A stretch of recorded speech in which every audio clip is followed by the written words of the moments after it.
Hooray. Okay. So David Lee is coming on today to talk about monetization. He should be here within the next 7 minutes. You will see him if so. Going to be just doing typical work until then. If you're watching this after the fact, feel free to skip forward about 7 minutes.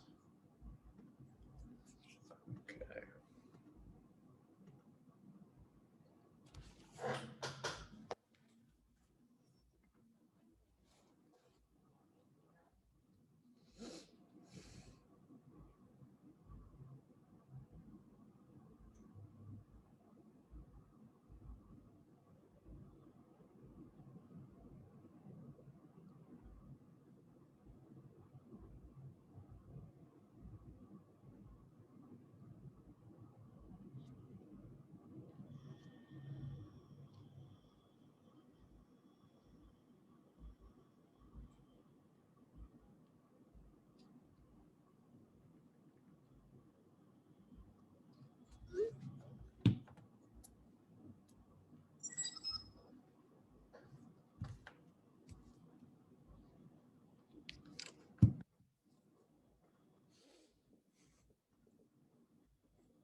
People are starting to show up. I'm hoping to get David in by himself for a hot second. Make sure we can cover everything.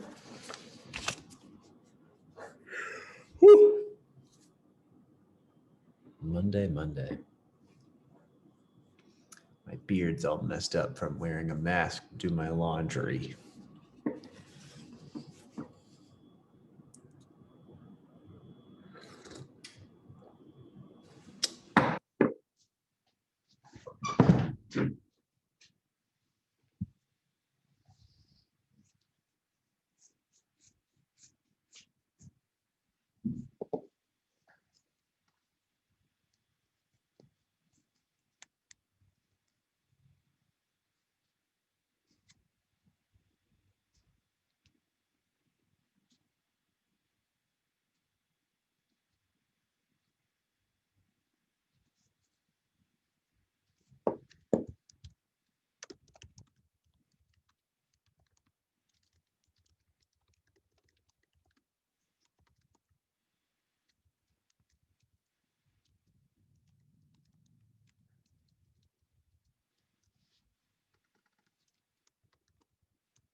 Hold on, David.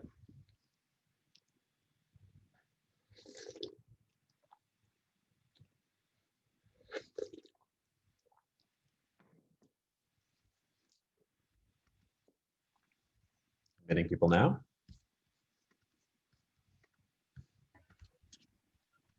Heyo. Hello. Meredith is the first one on today. She I must am. like monetization or something. I like monetization. I like money. He is not here yet. I'm prompting him now. Let's see.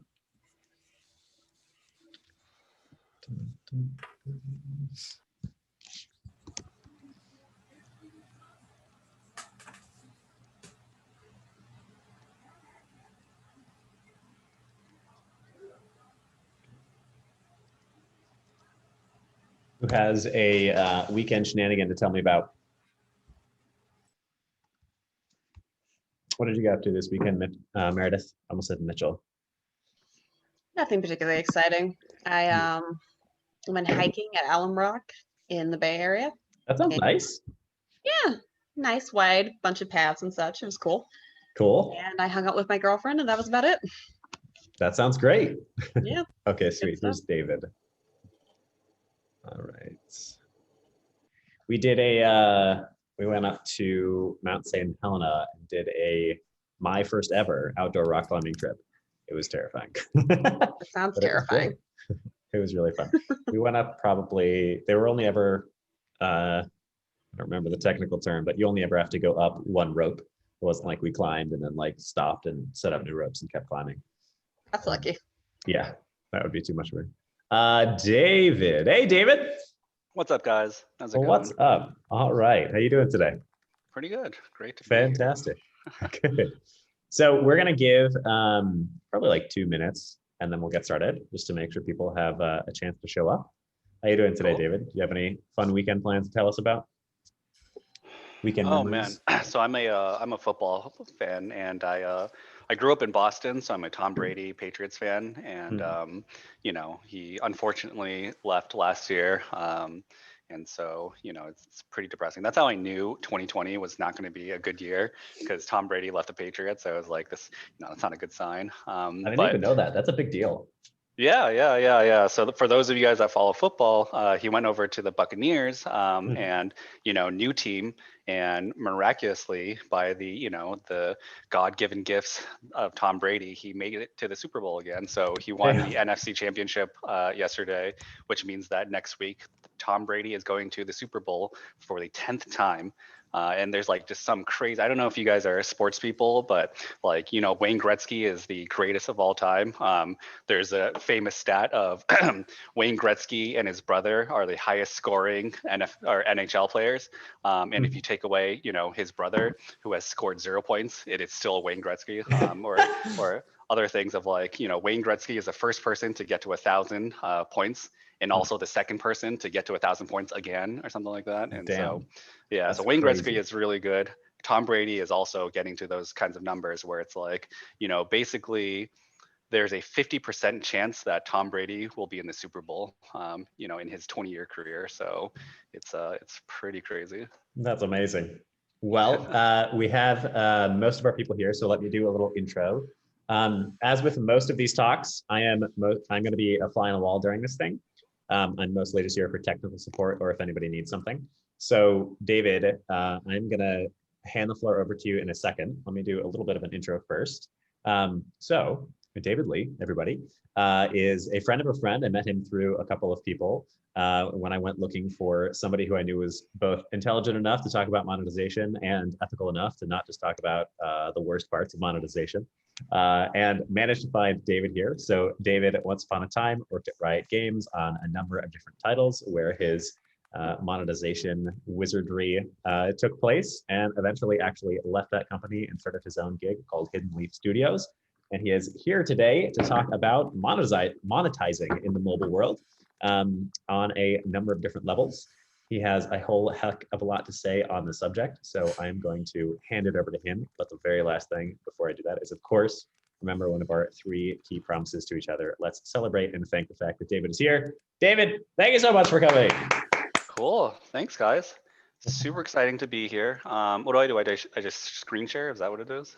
Yeah, go ahead and screen share. So you should be able to in the bottom of the screen, and let me know if you need me to put them in breakout rooms or whatever else. Oh, that's awesome. Yeah, yeah. All right, let's see. Whoops, that's not the button I want.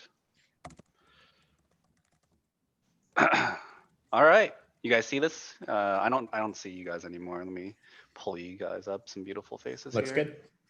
All right.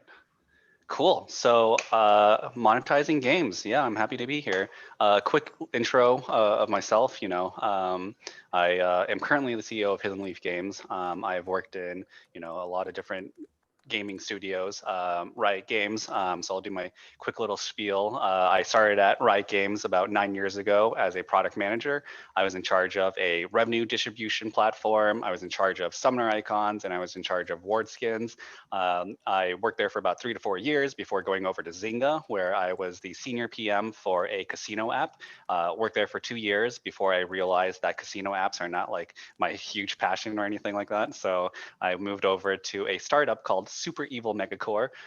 They make a game called Vainglory, which is like League of Legends, but for your phone. And I was a lead PM there for a year. Went off to join a startup called Endless Entertainment, where we made an interactive storytelling game. We partnered with NBCU. It's like, oh, imagine if your life was in 16 candles and, what would you do? How would you get the guy kind of game? We got a ton of players and then a ton of players stopped playing our game and that partnership fell through and, and then the company folded in. And so during that time, I talked to one of my buddies at Riot and I was like, oh man, what kind of game would you want to make? And so right now we're making a 3v3 strategic arena brawler, super cool game. We want to launch this year, managed to somehow scrap together a team of 28 people. And yeah, that's a little bit about my background. You guys are all feel free to email me, David at hiddenleafgames.com. As I go through this presentation, of course you guys are welcome to ask any questions as it comes up. But if you come up with a question, afterwards, you're like, oh man, I'd really love to know whatever, feel free to email me. And that's my email right there. That's my Facebook pro. So the story behind that picture is, my friends are all gamers and they say I'm the worst gamer. And, one year we actually had a tournament where we played a bunch of different games, League of Legends, Counter-Strike, Worms, and we played and my team got in last place. So that was the punishment. We had to change our profile picture to trash. All right, so big question, right? Why should you monetize? And the answer is pretty easy. It's to get rich, right? That's why we all make video games, is because we know video games is the most lucrative business. I'm just kidding, it's not. If you're in it to get rich, there are other things you should be doing. I hope we all make video games because we want to make fun games for players. So what's the real reason why you should monetize? And this is going to be one of the things that I am going to drill in over and over again, is that monetizing is not evil, right? And so when it comes to monetizing, you get money so that your money can go back to your team. You get money so your money can go back to the game, and you get money so your money can go back to your company, right? So you guys are developers now, and you guys know that you should support your team, whether it's like the UI UX person, the artist, the engineer, whatever. Your team deserves to get paid, and so that money, you deserve to get paid for that matter, right? So that money goes to supporting a living where you're providing a service, you're providing something. Going back to the game, right? When I worked at Riot Games, Riot actually has a reputation for being, quote unquote, our mission statement was we wanted to be the most player focused, company in the world. League of Legends was going to be the most player focused game in the world, right? And so for X number of years before my team, developed in Riot Games, we were always player focused. We were like, what would make players happy, and what can we do for that? And there was this stigma that started growing in the company that said, well, if you monetize, you're no longer making the players happy, right? And that's wrong. That's literally what my team was developed at Riot for, is that money and players go hand in hand, because when you get money, you're not like taking the money and burning it, right? You're not taking the money and buying drugs with it. You're taking that money and you're putting it back into the game, right? You're developing new features, you're making new games, you're expanding your growth for that, for that experience for your players to be better. And of course, it goes hand in hand. When you make your game better, you're also growing your company because you need to have more talented, folks to help you out, or you need to, give your employees vacations and stuff like that. So, all that money goes back to a good place, right? Esports is a great example of this. Without money, esports would not be a thing, right? This huge sensation of making, people watch esports, having an industry survive off of gaming, like that all comes from money that originally went into the video game industry. So, you make money so you can make better games. And so, what's the deal with this? Why is monetization so bad? Well, monetization is good because when it's done well, monetization and engagement go hand in hand, right? When you monetize well, your players are more engaged. Like, an example is the Battle Pass. Battle Pass is a way of monetizing, and players who buy that Battle Pass usually engage way more than the average player. So monetization and engagement go hand in hand. Where does monetization go poorly, right? It goes poorly when there's two things that happen. One, when expectation does not match reality. You go into a store and you're like, give me that Sonic the Hedgehog popsicle. That looks so sick. And then you open up that, popsicle and you're like, what the hell is this? This is crap. That's when monetization does not work well, is when expectation does not match reality. Reality of getting that popsicle sucks, and you're like, I want my money back. This thing was a huge waste of money. This was a scam. And so bad monetization often comes from that. The second part of it is the core loop is interrupted, and this is almost the same thing, right? A prime example of this is you're playing a game that you love. Let's say Candy Crush, right? You're playing, and then all of a sudden, after 15 levels, it's like, hey, pay $5 to continue, and you're like, what the hell, like, what's with this? So when the core loop is interrupted, then your experience is bad, and it goes hand in hand with the expectations versus reality thing, right? You expected to keep playing, for free or whatever, but then the reality was like, oh, give me your money. And so really, bad monetization comes when expectations does not match reality. So how do you solve this? How do you make sure that you have a good way of monetizing that doesn't piss off players, that makes it so that players are paying and supporting your game? Come up with a monetization mission statement. That's what I do. I've been on several different studios, several different teams, and every team that I go on, I steal from Riot Games' mission statement because I think it's really powerful. And our monetization mission statement was, players will always feel good about monetizing before, during, and after any transaction. And feel free to take this one. I think it is super solid. Essentially, I'll break it down to what this means exactly, but the whole feeling that you want players to feel when they're monetizing is that Fry meme of shut up and take my money, right? You want the monetization to be so smooth and so seamless and so fun that players are like, dude, I really, really want to buy this game. Dude, I really, really want to buy this thing because it would be so fun. And that's the feeling that we always strive for. So what does this mean exactly?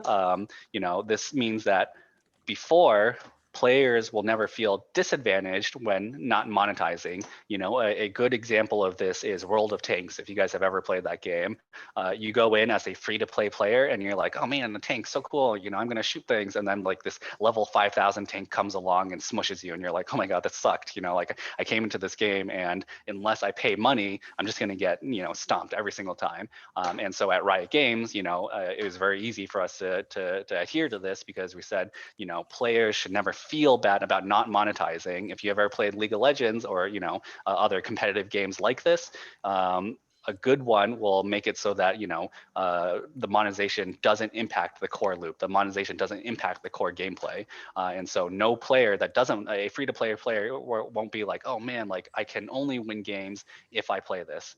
So you always want to make sure that you don't alienate your free-to-play players. during. This one's pretty transactional. Players should enjoy a seamless and frictionless transaction, right? So when it comes to mobile games, Apple and Google will take care of this, but make it easy, right? And don't trick people, right? So when you're buying something, don't pop up something that's like, oh, here's a ambiguous, I'm not sure if I'm getting $5 or paying $5 for 500 coins, or is it $5 for 550? Like, what is it? Like, just make that communication easy and open, and don't make it more work than is necessary. And then finally, after, this is super important, players should never feel like they regret their purchase, right? As you guys dive into the development world, you'll realize, especially for free-to-play games, right? You'll realize that people who monetize are actually a fraction of your player base. And so when it comes to your player base, if a fraction monetize, a fraction of that fraction actually remonetize. And so the worst thing you can do to your game is piss off your purchasers, because your purchasers are the lifeblood of your company, of the lifeblood of your game, right? Without those guys, like, you'll be like me, you'll be like a poor broke developer. And so, don't make them feel bad, because when they feel bad about purchasing, guess what? They're not going to purchase again, right? They're going to go to something else. They're going to spend their money somewhere else that they can support. So don't make your players feel bad after they purchase something. Don't make them feel like they're cheated. And an example of this is, again, I'm going to use Riot Games because that's where I grew up, and that's where I did a lot of my developing. But the mystery box in League of Legends, essentially what it is it's a gotcha box. It's a loot box where when you purchase this, you have a chance of getting a random skin. And the way that we designed it to be player focused was, we will always give players a better value than they expect.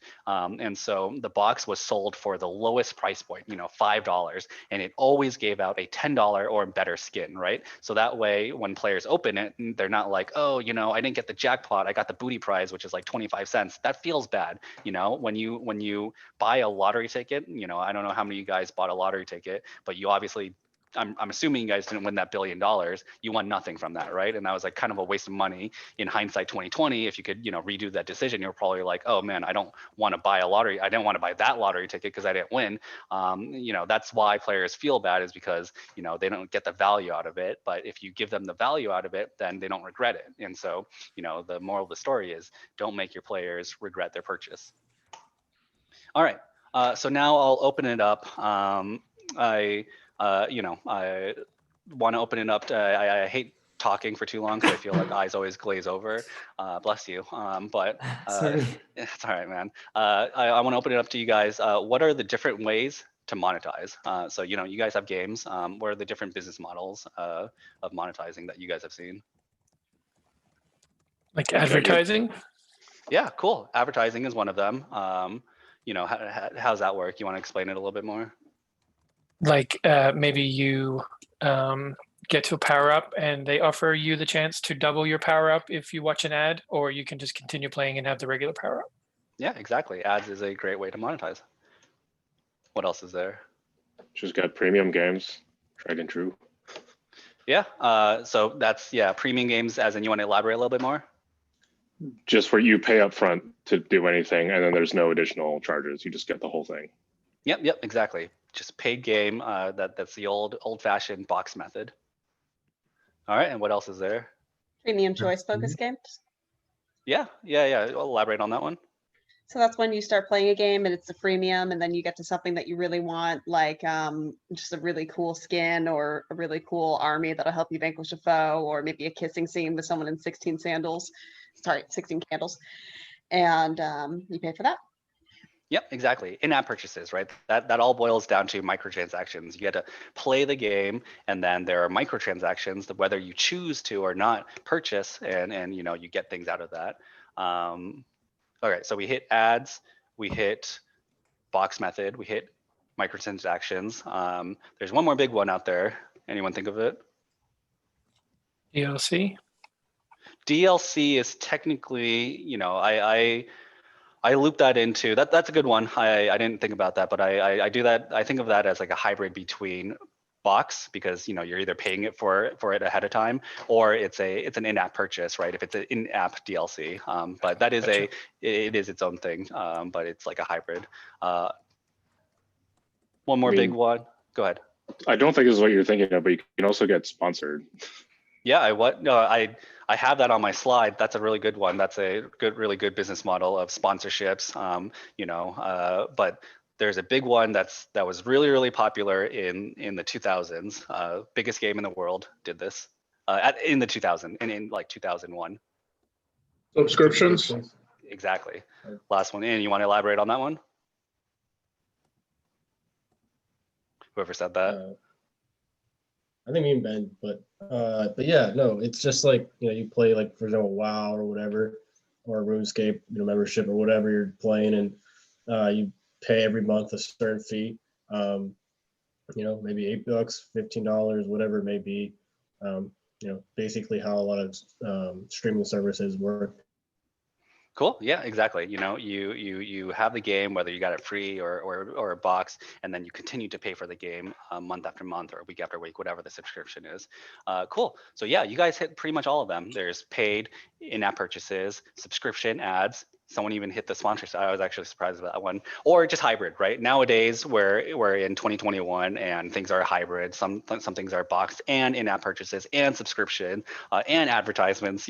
So you can have any version of this. And it's the business model. And I forgot to put this caveat ahead of time. I am a single developer with monetization experience, and everything I'm saying is my personal opinion. There is no like fact, right? There's no monetization fact of like this is the hard rule, because if there was, there's best practice for sure, which is what I'm telling you guys, but there's no hard rule. And like a good way to see this is the evolution of monetization, right? Back in the day, it was all about the paid box method. They're all about, hey man, go into Radio Shack or whatever and buy Sonic the Hedgehog 2. You pay $30 for it, and then that's it. And then WoW came out and was like, okay, cool. What if we well, I guess EverQuest did this, but WoW popularized it, and they're like, okay, but if they only pay money once, then that's it. But what if they had to pay money every month? And then they were like, oh, subscriptions, that's the best way to monetize. And then this game called League of Legends came out, and they're like, hey, what if the game was just free, and we let players choose whether they pay? And they're like, and they were like, in-app purchases, this is the way. And so like the business model has slowly evolved over time. And so this is what it is today. Who knows? And maybe you guys will think of like an even better business model tomorrow, and that'll be the new way of monetizing. And so all this stuff is the caveat of this is just my opinion. I'm telling you best practices, but it's also an ever evolving thing. All right, cool. So right now, I'd love it if you guys break into your houses and take one of these things. So one house take paid, one house take in-app purchases, another house take subscription, another house take ads, and then you talk about what the pros and cons of this model is, and then we can reconvene in, I don't know, like 5 minutes. Is that a good time?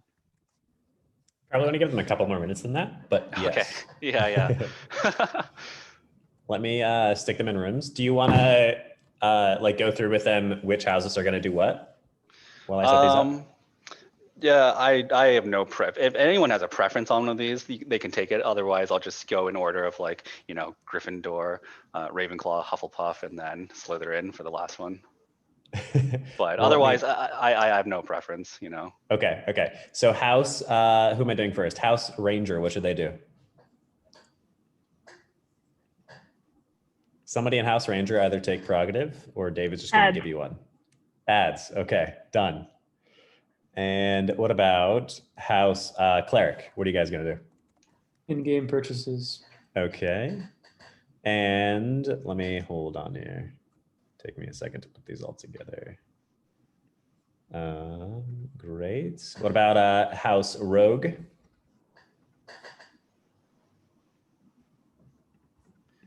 I guess paid. Paid, okay. And House Warrior, what are you guys gonna do? We can do subscription. Subscription, perfect. Okay, so what is their assignment? Cool. So break into your groups and talk about the pros and cons of each one's. Think about pros and cons when it comes to player base, retention, monetization, social stigma. Who cares? You just think about what are all the pros and cons you can think of, and then if you want to take a step further, what kind of game would benefit the most from your business model, from the business model that you guys have? Awesome. Okay. I am.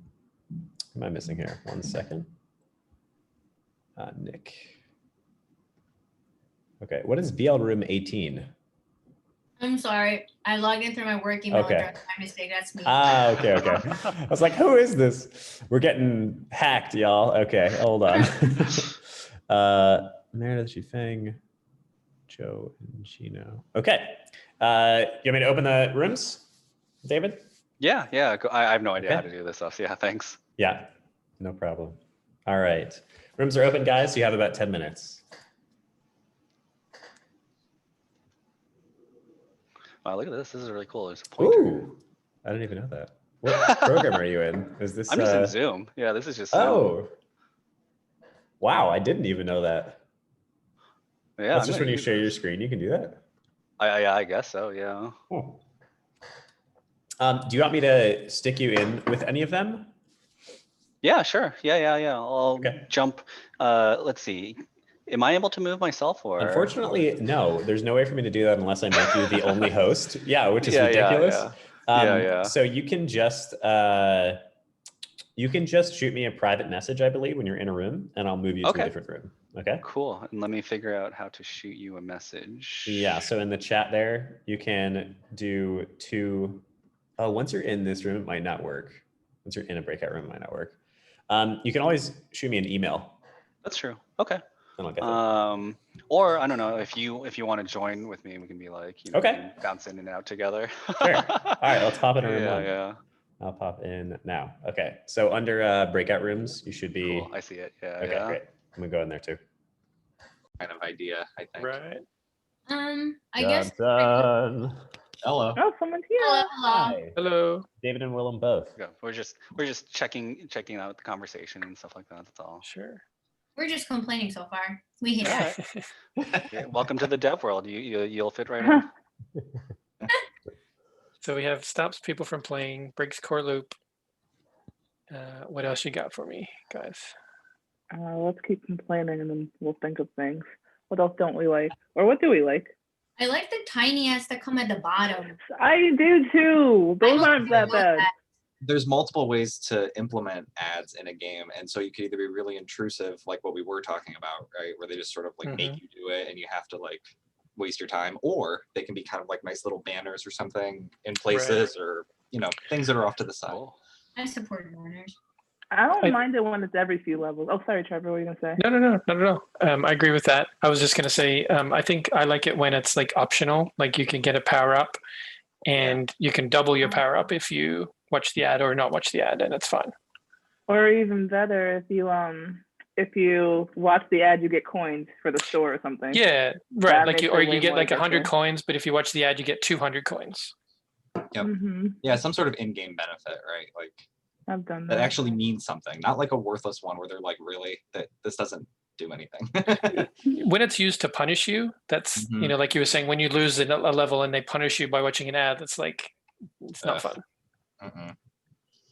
Not a fan. Whoever advertised something. What did you say? It broke up. I'm sorry. Did Pokemon Go ever advertise another game? Oh, it's been a while. If they did, it wasn't annoying. Wait, did who do advertising? Pokemon Go, did you say? Oh, Pokemon Go. I don't remember. No, they never did. Did they need advertisement? They're kind of rich. Oh, sorry. What did you say? They never did. Pokemon Go never did. They never did. Yeah, I couldn't remember that. Yeah. I think another positive is that basically it makes your game free, so you can as a so as a player there's some of the cons and pros, but as a company it means maybe you get like a large number of players because it's essentially free. And I always got confused though with the way ads work. Who's getting paid? The people putting out the ads or the people on the ads? Wait, the game with the ads or the ads? I would assume that whoever's ad it is, they're paying the game who's hosting it. Yeah. Okay, I always get confused. Hey, well, we can bounce to the next. This group looks like they have a good conversation going. Awesome. Okay, I'm gonna pop us over to the next one. Bye, guys. All right, see you, Bye. Chris. Bye. I just realized we have like 2 strong feet. Guys, what do you guys have? Hello.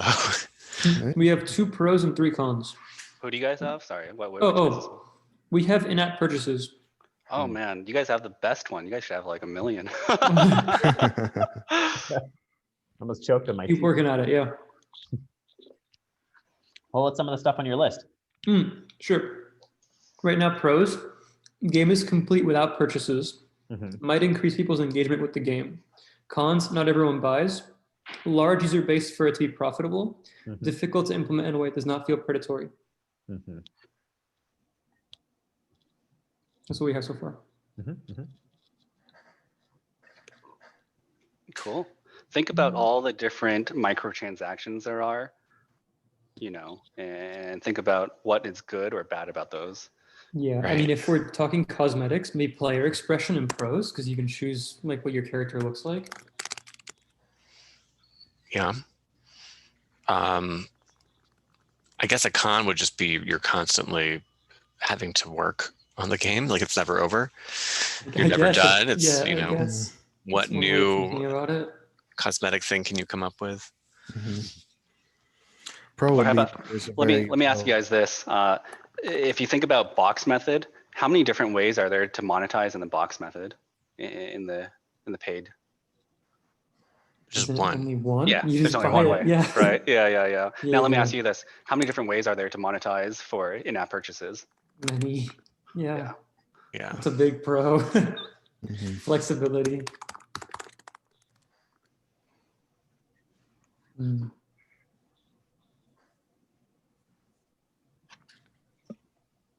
If you're doing free to play, there's a very low barrier to entry for your game.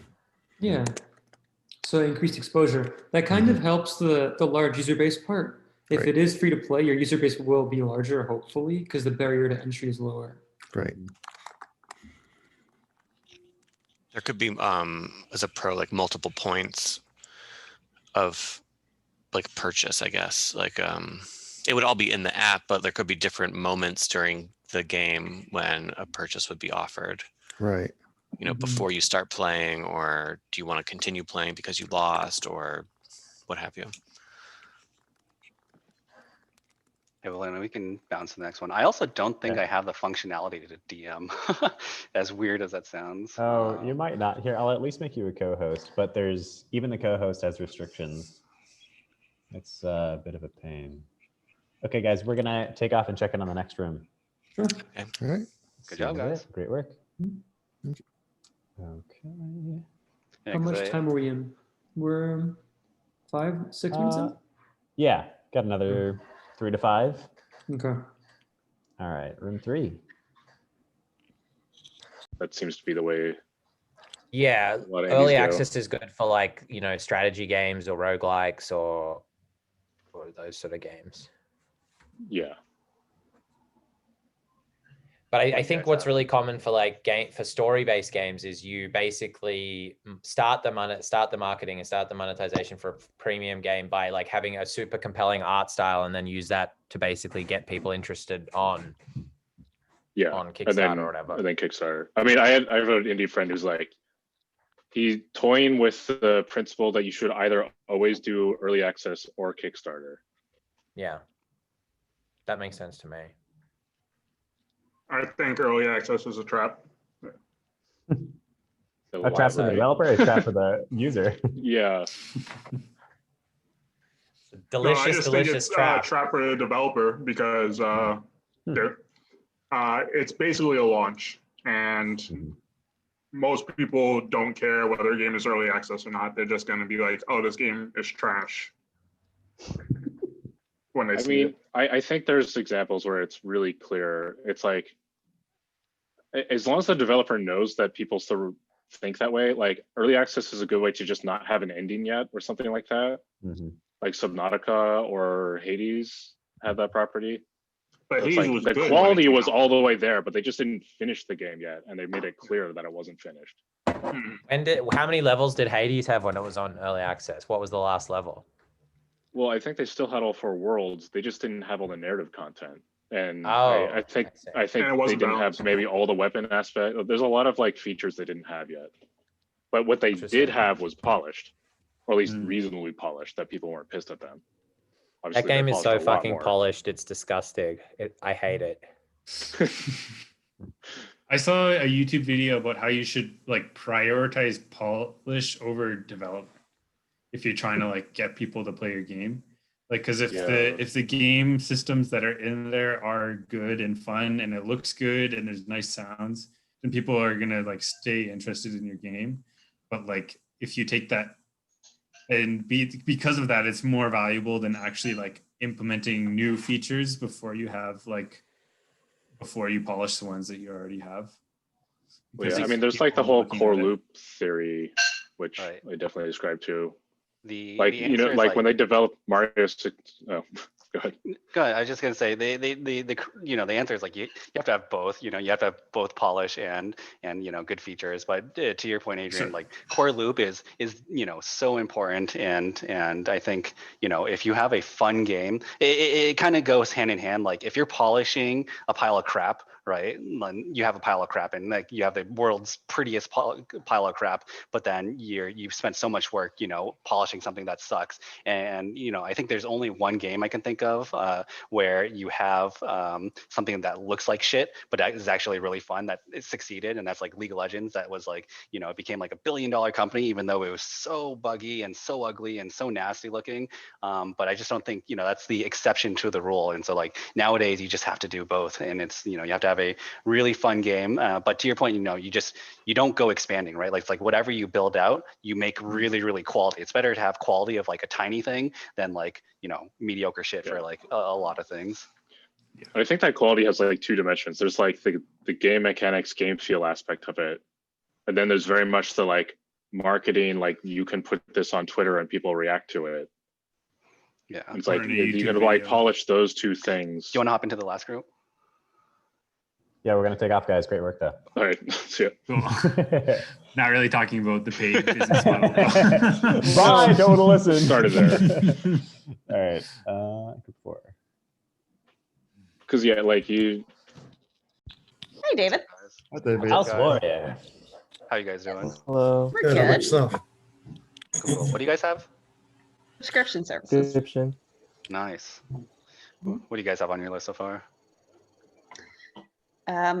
Should I take this or does someone else want to take it? What do y'all think? Okay. So the big thing with subscription services is that it takes a really big user database and a lot of employees who are able to constantly produce content in order for the subscription to be worth it. And it's good if you have a pretty dedicated user base. It's bad if you're just starting out and you're trying to build all that content and bring in all those users, because that'll just kind of take you right into the ground. Cool. Yes. Yeah. So David Lee, I was going to ask, do you remember Hannah Kim from Endless by any chance? Yeah. Oh, terrific. We work together now. So I was just thinking, I reached out to her. I was like, do you know David Lee? And she's like, David Lee, we used to get dim sum together. So she says Wow, hi no and she way. misses dim sum. Yeah. Wow. That's what a small world. That's so funny. Yeah. That's why when I was like talking about interactive, you're like, oh yeah, I've heard of that kind of game. Yes, I have. Hannah Kim, actually, she's the person who got me into games and hired me Nice. for Voltage as a writer originally. And then I turned around and brought her on at Chapters after Endless folded. And now we work together for Cinnamon Games. So small world. Dude, that's awesome. Yeah. Really small world. That's so funny. Yeah, no kidding. It's awesome to hear that you went and struck out on your own, though. That's great.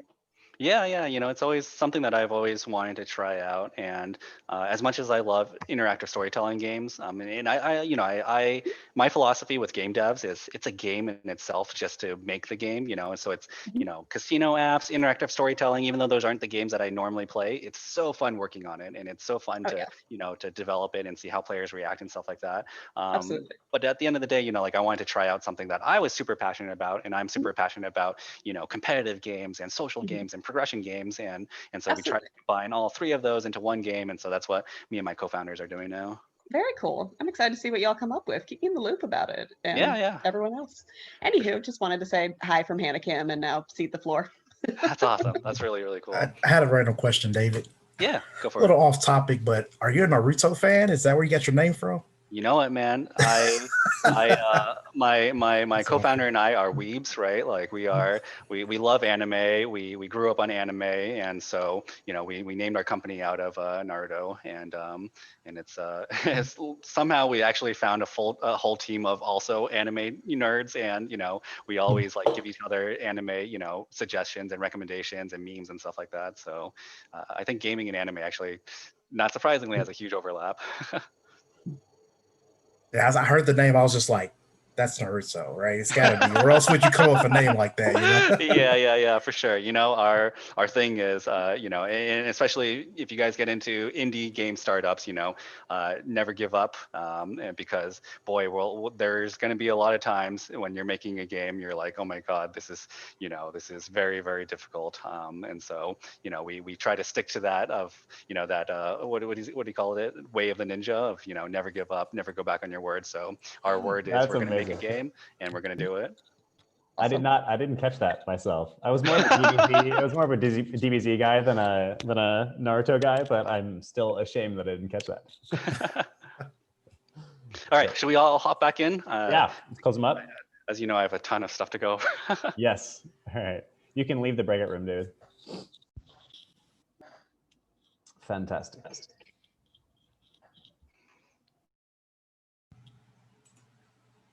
All right.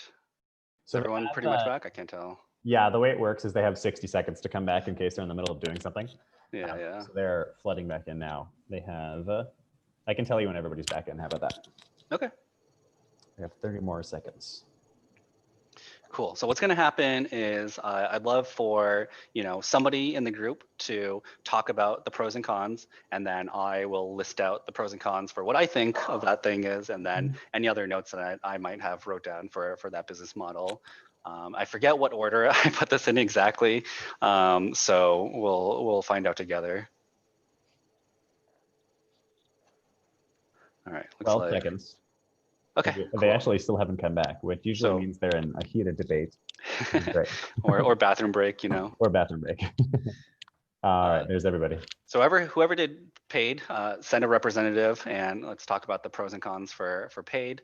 Okay, let me click real fast to see if I spoil anything. Okay, so we all know players pay for the game up front before playing the game, and now let's have someone quickly talk about a minute or two, just talk about the pros and cons that you guys came up with. I guess I could be the representative for House Rogue. So when we're talking about paid, we were saying how the pros are kind of that it's viewed as kind of like a fair business model. It's very rarely will players feel like they've been cheated unless the product itself, unless the game is less than what they expected. But generally, it's kind of like once the player has bought your game, they kind of have the full experience and they don't feel like they're missing out on any of the features. One of the disadvantages of it, though, is that it's hard to get people to play your game if the entire experience is blocked off by a paywall.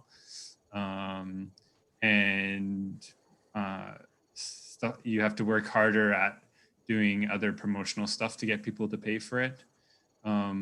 Probably some more common paid examples nowadays are especially for indie developers are Kickstarters and stuff like that, where people will pay for the game and maybe for early access or something like that. And but again, that's a big challenge to get people to find your Kickstarter, to invest in your Kickstarter and do all of these different things.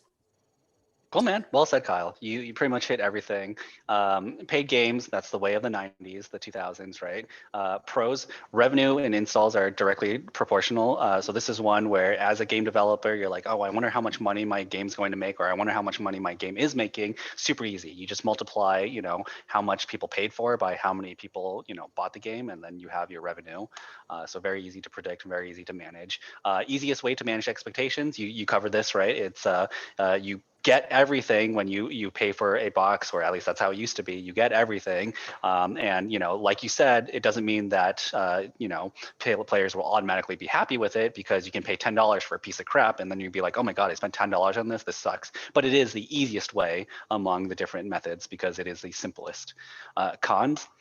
Limited revenue, and so this is a big one. This is why people moved off. You can only make $20. Back in the day, you can only make $20 off of StarCraft Brood Wars, right? I played this game for like 10 years, and they only got $20 off of me, and so it's very limited revenue and difficult to price test.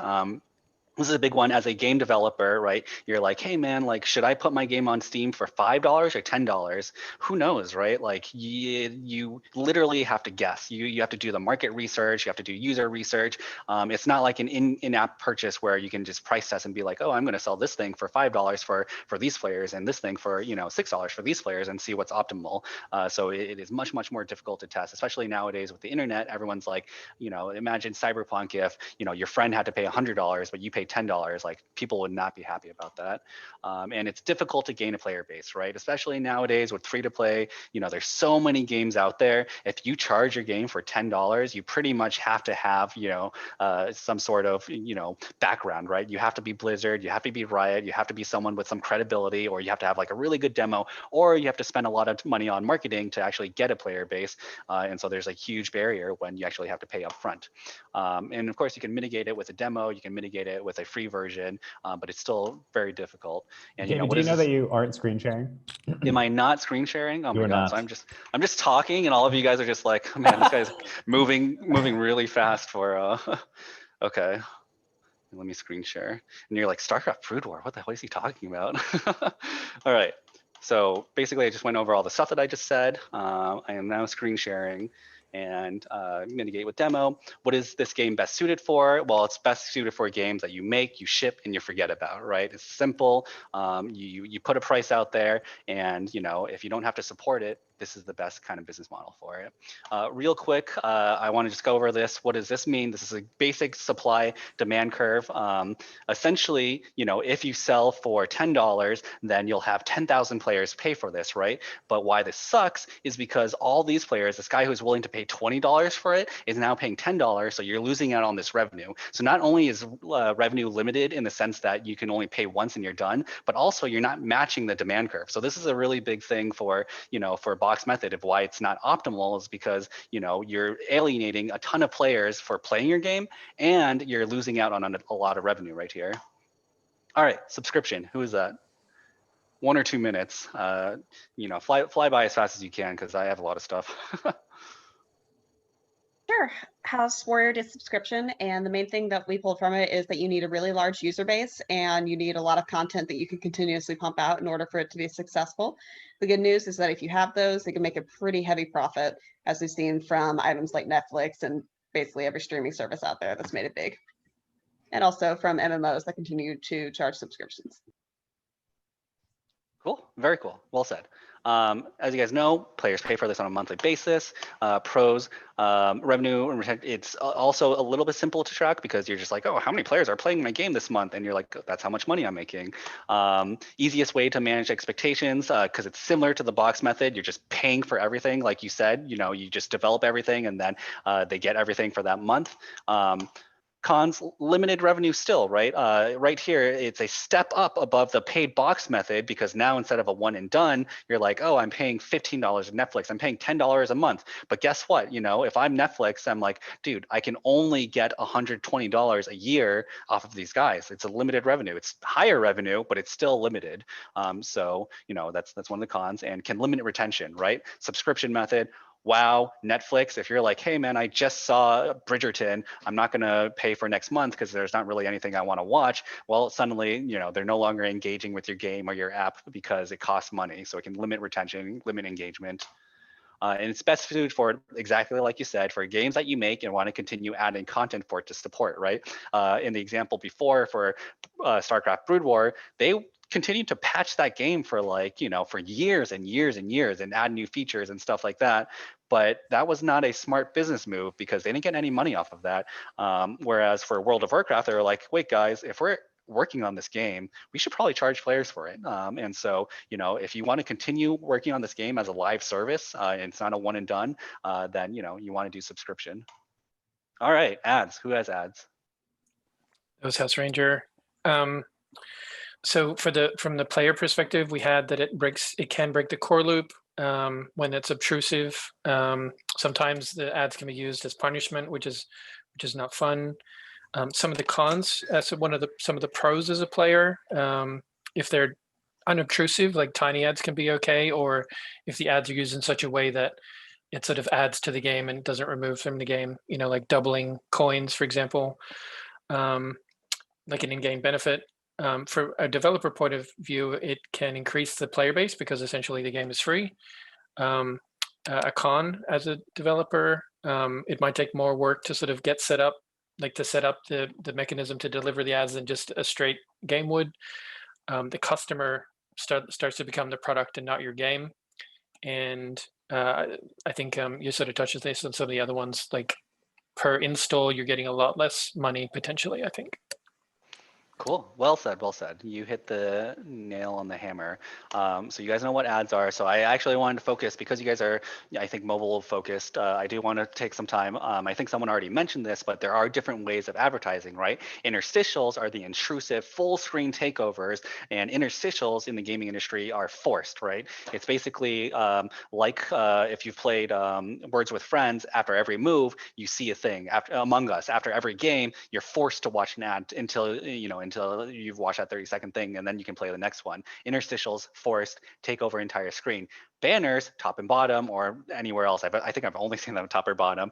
Very unintrusive, but they're like persisting, or you know, they're usually persisting wherever you want to put it. And then rewarded ads is exactly what you said. Hey, like if you want to earn 100 coins for free, watch this video. These are interstitials, but they're voluntary, so it's different. Interstitials and rewarded are the same kind of ads, 30 seconds, but one of them is forced, interstitial, and the other one is rewarded. It's voluntary clicks. And so yes, pros. It is the best way of making money off of cheapskates that will never monetize. And so advertisements are a way where, you know, in the gaming world, about 80% of your players will never monetize ever, right? In a free to play game. Why would you if you can play the game for free? And this is a way that you can actually make some money off of them without them monetizing. Cons, limited revenue. Like you said, it is a super ineffective way to actually make money, because the way ads work is, you know, you click on the ad and then, you're the developer, you put the ad in your game and a player clicks on it. If they actually click on it and then purchase it, then that, you know, that ad is actually now worth something. And that's, you know, that's actually how the ads make money. It's off of, you know, it's not just putting an ad there. If the ad isn't effective, then, you know, no advertisement company is going to put their ads in there. So it actually, someone has to click on it, install it, buy it, or whatever. And so, you know, think about how many ads you guys have clicked on in, you know, your gaming history. Probably very few, let alone install. It's just not an effective way to gain revenue. And so the best way is, you know, you really want to make money off the people that never monetize. That's where you want to do it. And like you said, if it's intrusive, it can cause engagement and retention to suffer, because if you actually do interstitials, which are usually worth more because you're forced to watch that, you know, it can be breaking that core loop, and it's best suited for people who never monetize. That's pretty much the biggest part of ads is, you know, for your huge player base, you want to do ads for people who do not monetize, and the people who, you know, if you want to make money off the people who are willing to spend, well, there are better ways to do that, and one of them is in-game purchases. So who has that? That is House Cleric. All right, go for it. So the pros we found, essentially the game is complete without purchases. It might increase people's engagement with the game. It enables player expression if it's like a large MOBA where you can customize your character. There's many ways to monetize it, so it's very flexible. Low barrier to entry if the game is free. It increases the odds of a large user base, which is a potential con I'll get to in a moment. Many different opportunities to display the purchase moment as well. And then cons is not everyone buys, so you can have just a free population. But it also requires a large user base for it to be profitable, difficult to implement in a way that does not feel predatory. It requires constant development as well. And internal currency can be confusing at times, and it can sometimes hide what is really happening. That is what we got. Cool. Awesome. Awesome. Great job. In-game purchases, it's in-app purchases, pros, unlimited revenue. That's crazy, right? In every other business model, you cap out the money. For this one, you guys have heard the stories. People spend hundreds, thousands, tens of thousands, hundreds of thousands of dollars in a game. And so it's really up to the player to, for how much they want to spend. Can go free to play, which makes it easier to acquire users. Exactly, you're right. Unlike if it's free, what's the cost? The cost is just your own time, and people have a ton of time to kill. Easy to price test. Like I mentioned before, for the box, it's very hard because you have to put it in front of players. For this one, there's obfuscation. If I put 100 coins for $5, and then I can do another A/B test for 110 coins for $5, I can see which one actually makes me more money. So it's very easy to optimize for these things. Players choose what they want to pay. This is one of the biggest pros. Too often I've seen on Reddit of players are like, in-app purchases are the worst, but it's like, guess what, man? Like in-app purchases makes you play this game for free. Because someone else is willing to pay $100 for this game, that means you get to play the game for free. Because if that $100 person wasn't paying $100, then, they would actually price the game to be, a box method or a subscription method or something. But in-app purchases makes it so that everyone can pay whatever they choose to want to play. But where are the cons? There's a huge negative stigma, right? This is one of the things, and I think this is pretty much the same thing. Well, highly volatile, I'll get to this one, but this one requires the most thought to do correctly. There's so many ways of doing in-app purchases poorly, they all tie to the same core principle of when expectations don't meet reality, you piss off your players. And when you piss off your players, you lose your game, you lose the trust, you lose, long-term longevity. And so, this one, players hate it for a good reason because many companies have done it really, really, really poorly, and it requires the most thought to do. And then highly volatile, you touched upon this. Some players will pay $1,000 and the other 90 players will pay zero. So it is one of the hardest ones to calculate because there's so much flexibility. Who knows, well, hopefully but it is definitely a science and some mysticism to figure out how much it actually makes. So what's the way of implementing this one? And I'll be focusing on this from now on. We'll refer back to your monetization mission statement. How can you make sure to not piss off your players? Make sure your monetization mission statement is something that you are proud to do. So me as a developer for every company that I've ever worked at, I am and I have been 100% okay telling players, hey, you are paying for this and I'm proud to offer this. I'm proud to offer this because, I stand by my mission statement of everything that I do, I think is fair for the players. I think it's good for the players. And so, if you have to hide behind something, if you have to lie about something, then that probably means that you need to rethink your monetization mission statement, or that probably means that you need to rethink your business model. Because if you're not telling the players 100% and being transparent and matching what that reality should be, then there's something shady going on. And that's what pisses off players, right? That's why in-app purchases is super evil. Or can be super evil. And here I'll touch upon, in-app purchases matches the demand curve. Because players can pay for whatever they want, the dude who wants to pay $100, will pay $100, and the dude who doesn't want to, and this is great, happy Keanu, breathtaking. All right, so here I'm gonna fly by these real fast, but you guys hopefully have all played Pokemon Go, and how do you do in-app purchases in the right way? That's the if you're Pokemon Go, the $1 billion question, right? That's the $1 billion question of, how do you monetize? And one of the answers is find the friction points. And so real quick, I want to touch upon Pokemon Go because I love that game. Pokemon Go is one of the games that I strive for all the games that I work on to be like. I don't know if you guys remember 2016, July 2016, August 2016, that was like the happiest the world has ever been in. That was literally world peace, right? Like everyone was going outside and being like, oh my God, Pikachu, Charizard, oh my God, it's a Charizard. It's like, that's the power of games. Like we literally, Niantic literally solved world peace for like a month or two. And like, imagine if those servers weren't crappy, like how fun would that be?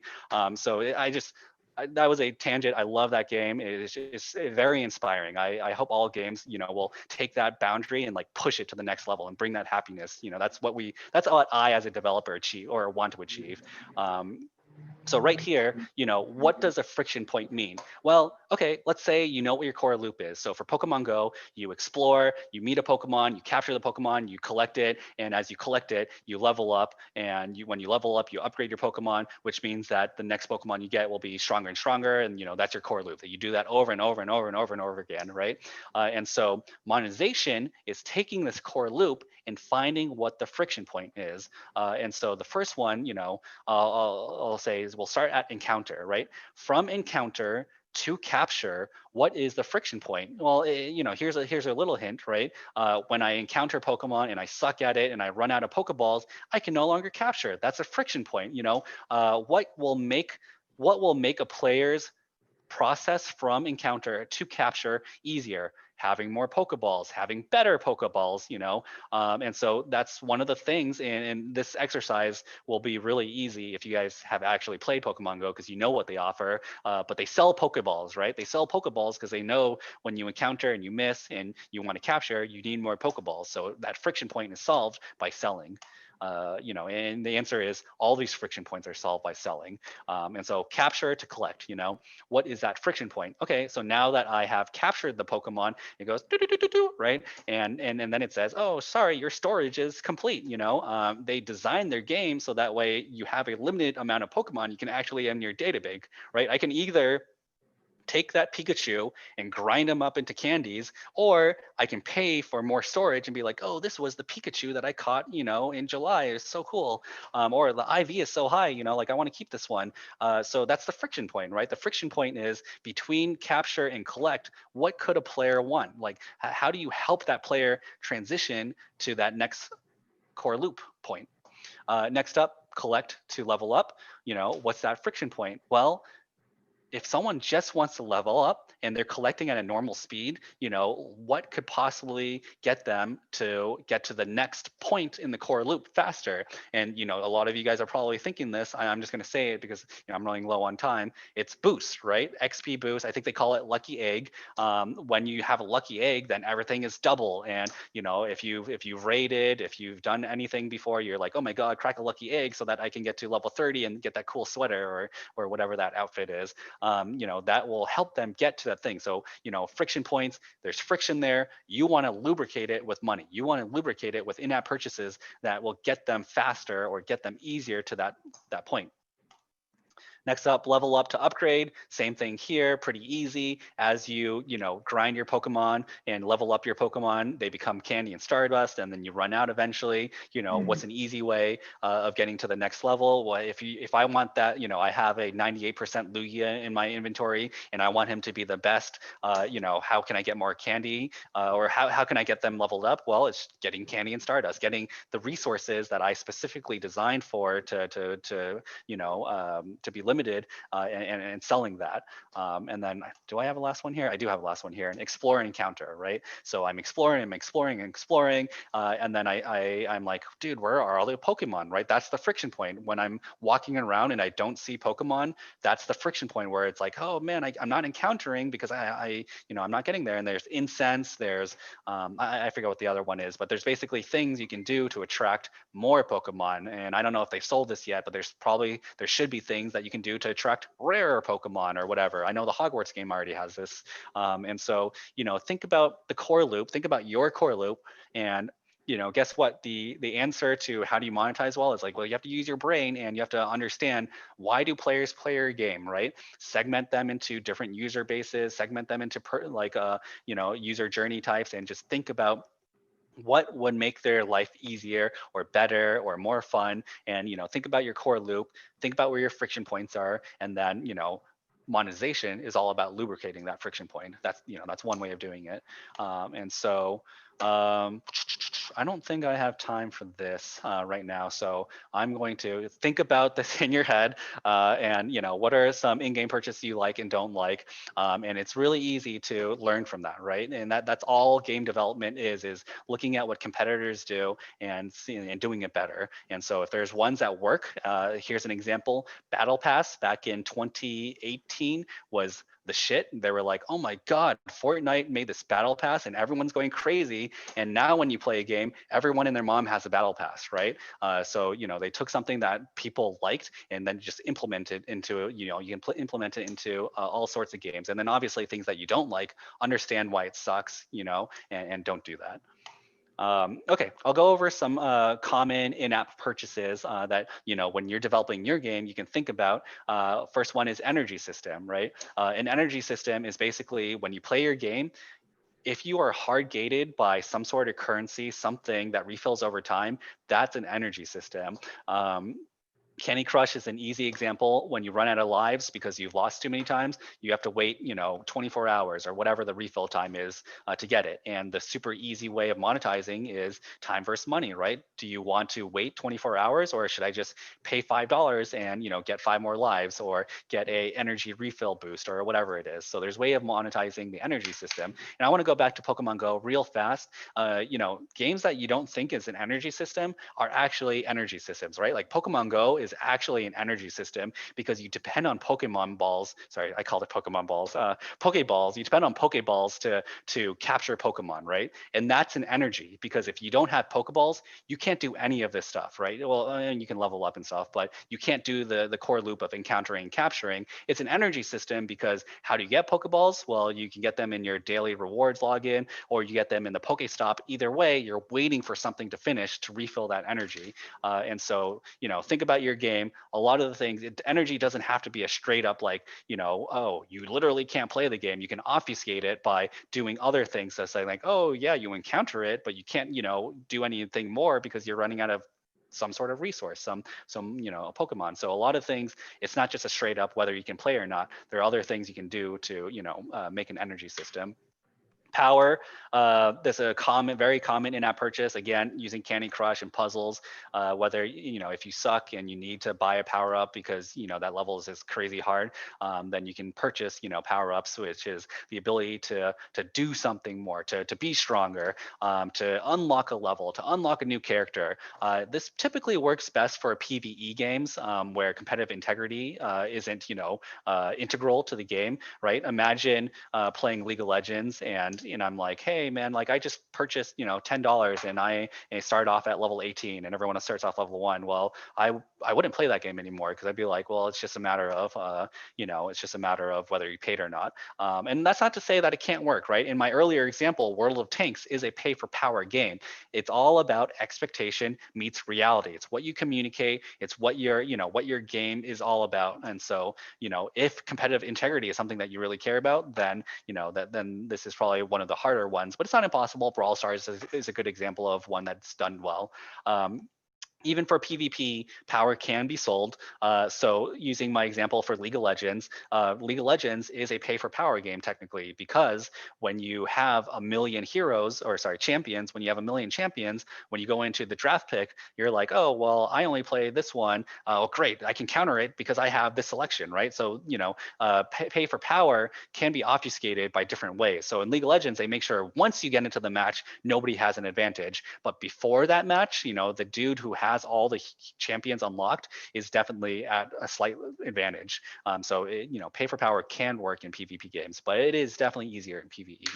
And then cosmetics is the classic, you know, pay for customization, for personalization, huge, you know, literally every game, Home Gardens, League of Legends, Apex, whatever, they all do this. And, you know, the important thing to note here is that you can't just slap on cosmetics and expect it to do really well, right? Cosmetics only works well if it's a social game that you can show off. Too often I've seen like a single player game, like usually typical indie games where they're like, oh man, like what if I did, you know, a game where everything was a cat, and it's like that just doesn't do that well, because if you can't show it off to other people, you're like, well, it's just a UI UX change and I'm not really, you know, I don't really want to pay for that. The whole point of personalization is personalizing yourself to be different from somebody else. But if you're just a single player game, then, you know, you are the whole ecosystem.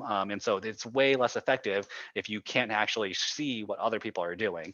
So don't just expect to, you know, slap on cosmetics and, you know, have it sell like hotcakes. It needs to be the right fit. You need to be able to communicate out to players and show off to players to actually get them to think that, you know, that purchase is worth it.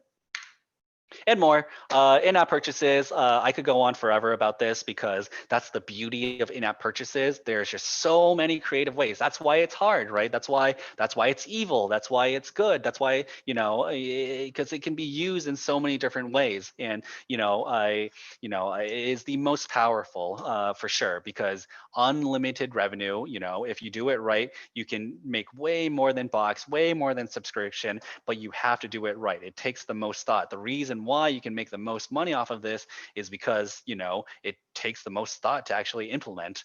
So other examples are boosts. Extra life is is one that's really effective, but also really evil. So again, think about your mission statement, whether you like this or not. For King, right, they're all about the single player journey, and they're like, oh well, if they don't succeed in this one, I can say, oh, would you like to continue for 5 more moves? You're taking away the entire progress of that one game. And psychologically, there have been studies that have said, you know, if you take away something, players feel really, really bad, more like they feel worse. They are more willing to monetize, not feel bad, than they are to feel good. So, you know, it's a very effective way of monetizing.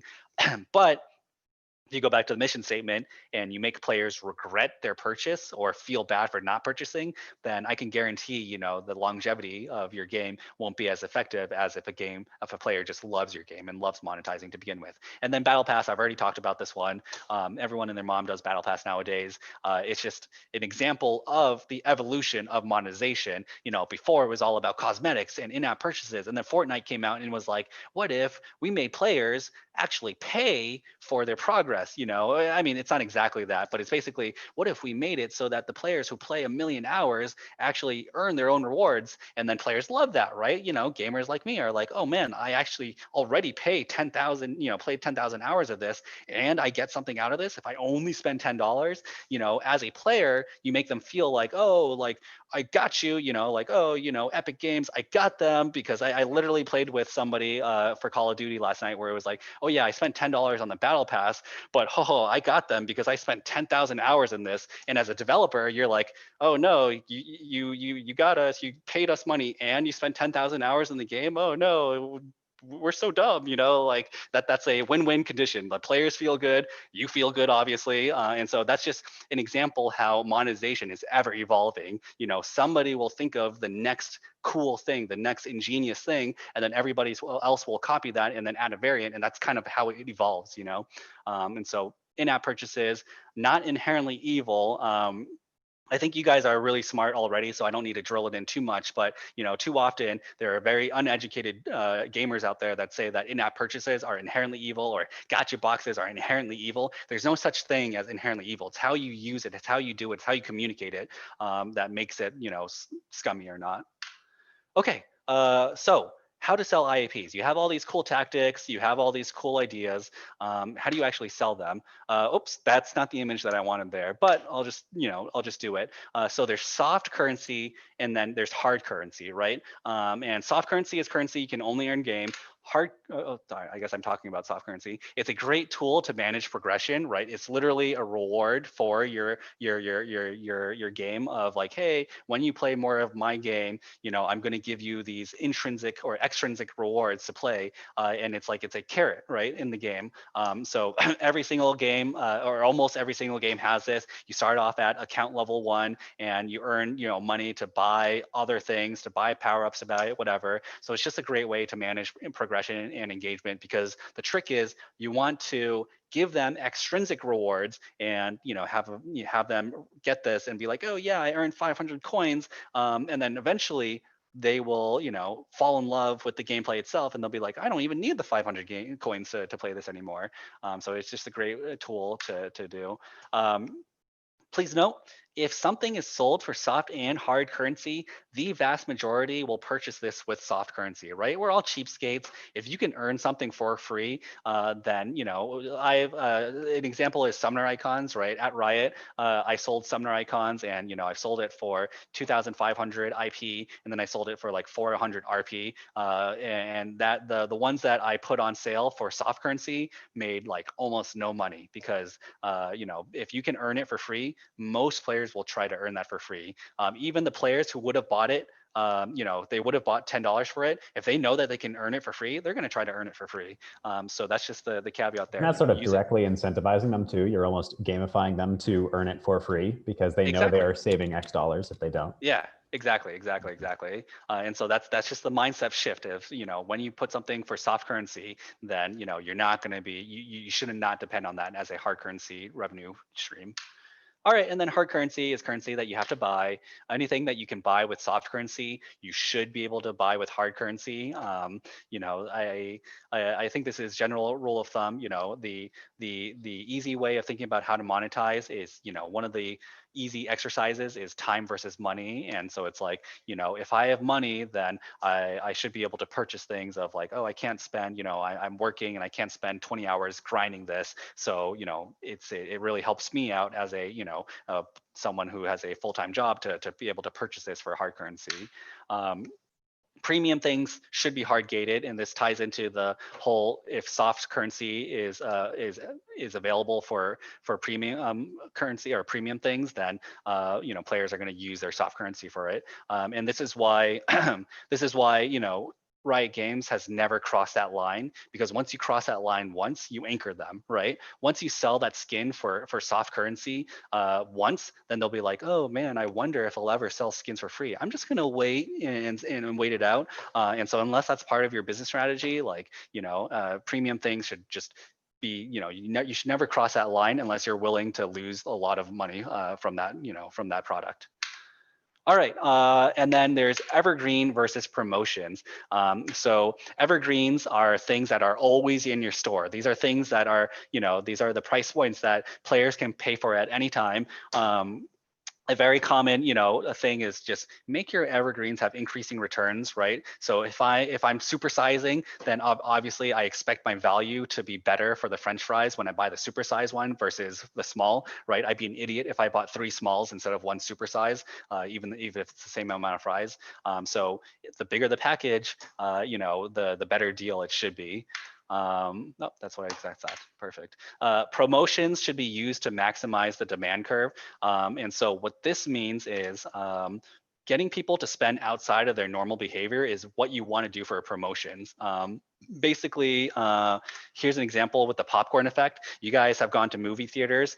You've probably seen this where small is $3, you know, the medium is like $6, but the large is just 50 cents more. And you're like, well, you know, that's just such a good deal. Why would I ever buy the medium? That medium one is just a throwaway option, basically, right? You want them to either just be, okay, the people who are buying the small are the people who will never spend more than $3, but the people who buy that $6 one, you know, everyone shifts over to the $6.50 because they're like, dude, it's just 50 cents more and I get so much more popcorn.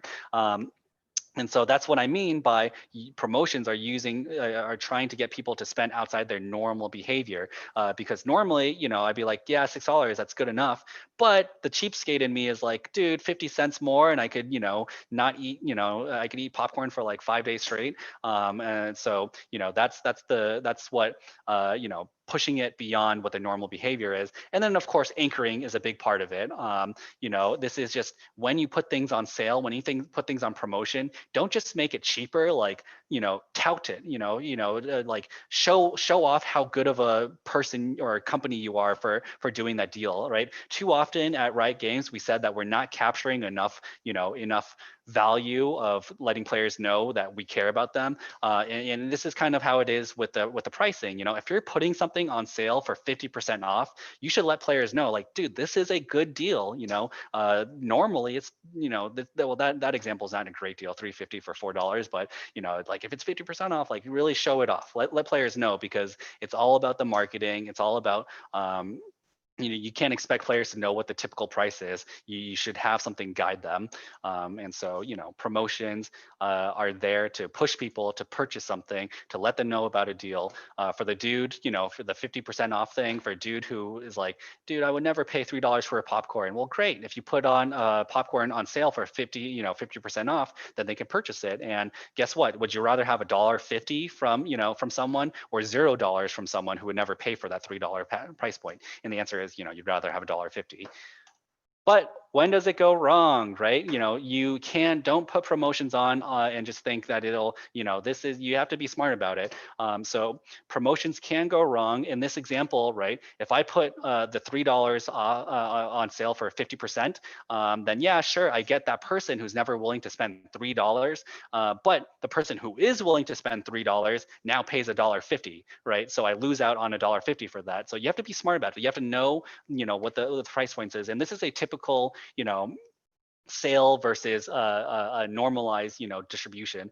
So here in this example, let's say popcorn is $3, and this is on average how many people buy popcorn for $3. As soon as I put it on sale for 50%, a billion people buy it, right? Because, you know, the price elasticity, demand curve, etc. More people will buy it because they're like, oh my god, it's so cheap. And then what will happen, you'll see in your game metrics, what will happen is your sales for popcorn will drop immediately after the sale, right? And the reason is because people who were on the fence before got pushed up. So you're basically just time shifting everybody, because you're like, okay, now that I bought popcorn for $3, I'm not going to buy it again. Someone who normally would have bought it probably bought it during the sale already. So you have what's called a hangover effect. You have an effect where now everyone has popcorn for like 1 week, 2 weeks, 3 weeks, and they're not going to buy popcorn if they normally would have bought popcorn. So you have to think about that. Promotions can go wrong. You know, you should really just use it to highlight, to get that extra burst of things. But if you do it poorly, you can anchor people. You know, the other thing we've seen at Riot and a lot of other video game companies is if you put things on sale all the time, then players will expect that sale and they'll only wait for the sale to purchase. So you know, you have to be pretty smart about it. You just really have to know your audience. All right, how to track your revenue. So now you have your price points, you have your tactics. I will fly by some of these engagement metrics. I hope you guys know these already. DAU, daily active users. This is how many people log in. This is measuring the breadth of your engagement, right? Literally how many people are doing it. Monthly active user, that's just another, you know, metric of daily versus monthly. How many users log in every month to your game. DAU over MAU is stickiness, right? This basically says your average DAU versus your average, you know, MAU will be how many players log in per month, right? So if it's 30%, then that means if your average DAU in that month divided by MAU is 30%, then that means your players log in 30% of the month. You know, that's pretty cool. Game hours per DAU. Super important for you guys is to understand, you know, how deep are these going? So DAU is not the only metric that's important, because if a billion people log into your game and they spend 1 minute in your game, then, you know, they're going breadth, they're going very wide, but they're not deep, right? And that's a failure of a game if they don't go deep and you have a wide breadth. And then, of course, there's your North Star metric. And what's a North Star metric? A North Star metric is a metric that when this number goes up, you know your game is successful. And this depends game per game per game per game. And so I was going to ask you guys this. Sorry, can I just ask a question about that last chart? What does it mean that the MAU is going up while the DAU seems to be being fairly constant?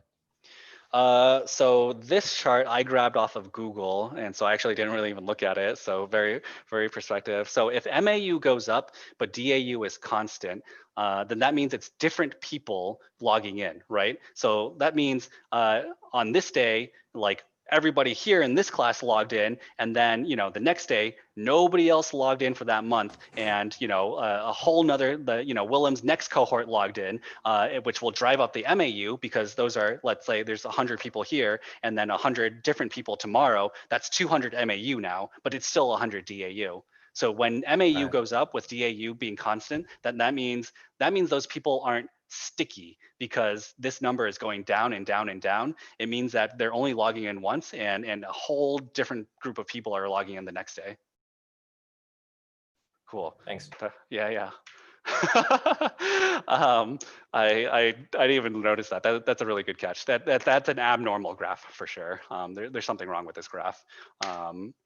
So North Star metric for a casino app, when I worked at on a casino app, our North Star metric was basically number of coins sunk, because that means when people are sinking coins, then that means they're spinning and they're spending in the game. They're literally playing the slot machine game. And the other part of it is coins sunk means in the casino world there's this thing called RTP, which is I actually don't know what it stands for, but then it basically means that for every $100 you put in, you get $95 out. That's the expected value of it. And so when it's negative, of course, as it should be, because house always wins, then when people are spending more coins, then that means they're depleting their wallet. And that means not only is engagement up, but that means monetization will be up. So for your game, you have to think about what is the North Star metric. I'll throw another quick example in there. Facebook, when they first started, their North Star metric was to have 10 friends, to get 10 friend requests sent out per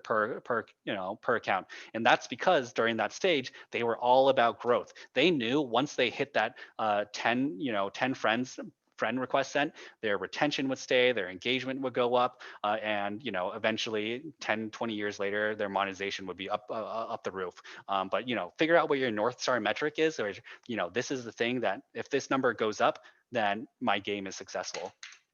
All right, revenue metrics. I don't have a picture for this.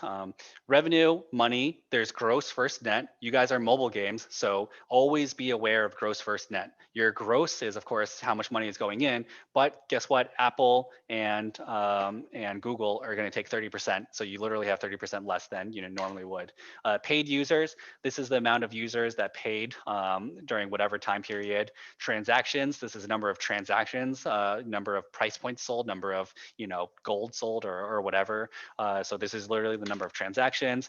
And repair percent, this one's an important one. It's the number of paid players that paid again. And like I said before, paid players is the lifeblood of your game. This number is super important because one, payers that pay once are 20 times more likely to pay again, right? It's 20 times easier to get someone that's already paid, already broke their wallet, than it is to get someone to pay for the first time. So first of all, payers are super important. But once you break the wallet twice, it is way more easier to pay for a third time, for a fourth time. Once you get addicted to that drug, you're gonna be hooked on that meth. All right. Cool. Chart again. Revenue metrics calculated. This is the ones that, once you have these metrics, now you can start calculating these. ARPDAU, super important. Revenue per daily active user. This is just a aggregate of what is your average player paying for. And this is just revenue per DAU. Our poo-poo, average revenue per paying user. This is digging in a little bit deeper. Of your payers, how much money are they spending? Yeah, and you can calculate that by that. Average transaction. So this is average transaction size. So you do revenue divided by transaction. This will tell you what's the average size of the transaction that you're selling. Is it $5? Is it $10? Is it $100? This will help you determine who is actually paying for your revenue, and make sure you take a median value of this because, are you whale driven or are you normal user base driven? Are you, binomial driven? Payer percentage of the people, of your DAU, how many paid users are there? How many people actually paid that day? And then monetization rate is lifetime paid users. Of your DAU, how many players in your game have paid at least once? And this will tell you how healthy your game is for payers. A good rate of this is 20%. About 20% of your player base should have paid. All right. And then what's the golden number, right? The golden number is, first of all, lifetime value is, LTV. This is the revenue that the average player brings in during his lifetime. This is a factor of ARPDAU. So on average, how much is that player bringing in, and retention, right? If my ARPDAU is $10, but I only retain a player for 1 day, that means I'm getting $10 of LTV. But if my, ARPDAU, my average revenue is $5, but I, retain them for 5 years, then my lifetime value is like $5,000. I don't even know what that math is, but that's super high, right? It's just, retention times ARPDAU. CPI, cost per install. I don't know, I don't want to go over this too much, but basically this is when you do a marketing campaign, eventually you'll see a funnel of click-through rate, and then it'll go to, cost per install. This is the average cost of user acquisition for the average player. And what you want is the golden number of LTV is greater or equal to CPI. So the average player will bring you more money than it costs to bring them in. Then you can go burr, and you can reinvest in growth at arbitrage, right? Because you can literally print money at that point. That's the golden number. That's what all games are trying to get to. And then an important one is, before we get there, what's the return on ad spend? So it's not going to happen on day one.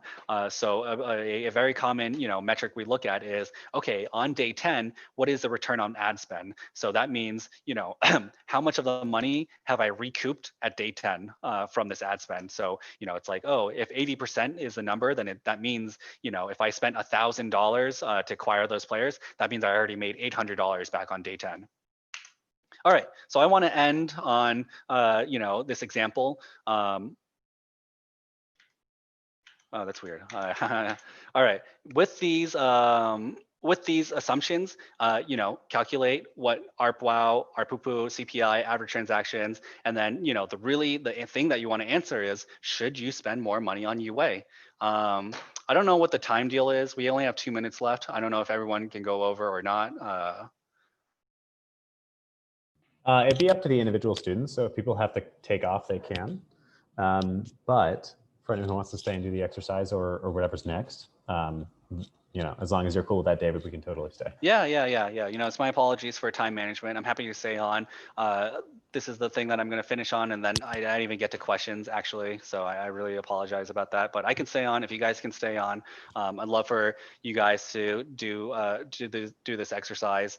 Break out into your groups and do it. For anybody that needs to hop off, are there any questions? Does anyone need to hop off? And there's a burning question that you want to ask me. Okay, cool. If not, then I think this exercise should hopefully only take 15 minutes. And so break out 5 minutes. If you don't get in 5 minutes, you're not going to get it. So break out in groups 5 minutes, and then let's reconvene, and then let's go over it. Yeah. So what do they have to do here? Answer questions? Yeah, just answer these questions. What's your ARPWOW? What's your ARPUPU? What's your CPI? What's the average transactions? And then all these questions should be answerable. Just based off of the stats on the left there? Yes, exactly. Okay, great. So guys, take a screenshot of this or something, or in fact, I will send this to the Discord. And I will open breakout rooms for the next 5 minutes.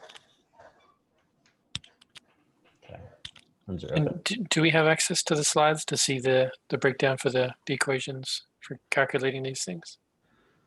I can go back for sure to this. Maybe you can take a screenshot here.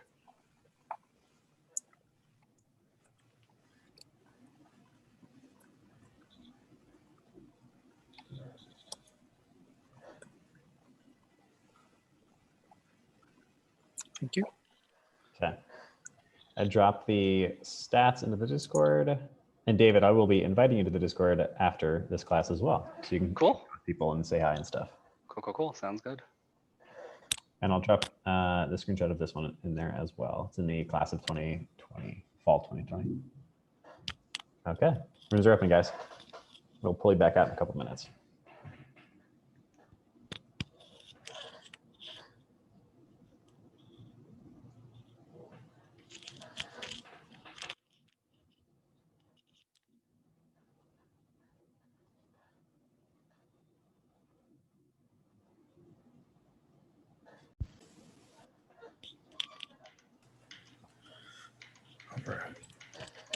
Starting with House Warrior. All right, how are you guys feeling overall? You guys any guidance, or you think you guys can manage?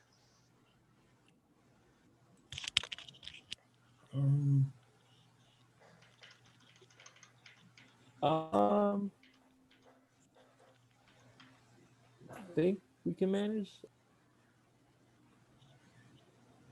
Oh, he got kicked. Who got kicked? Oh, there he goes. Oh, okay.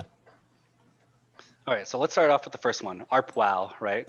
What does that mean? Average revenue per weekly active user. How do you calculate that?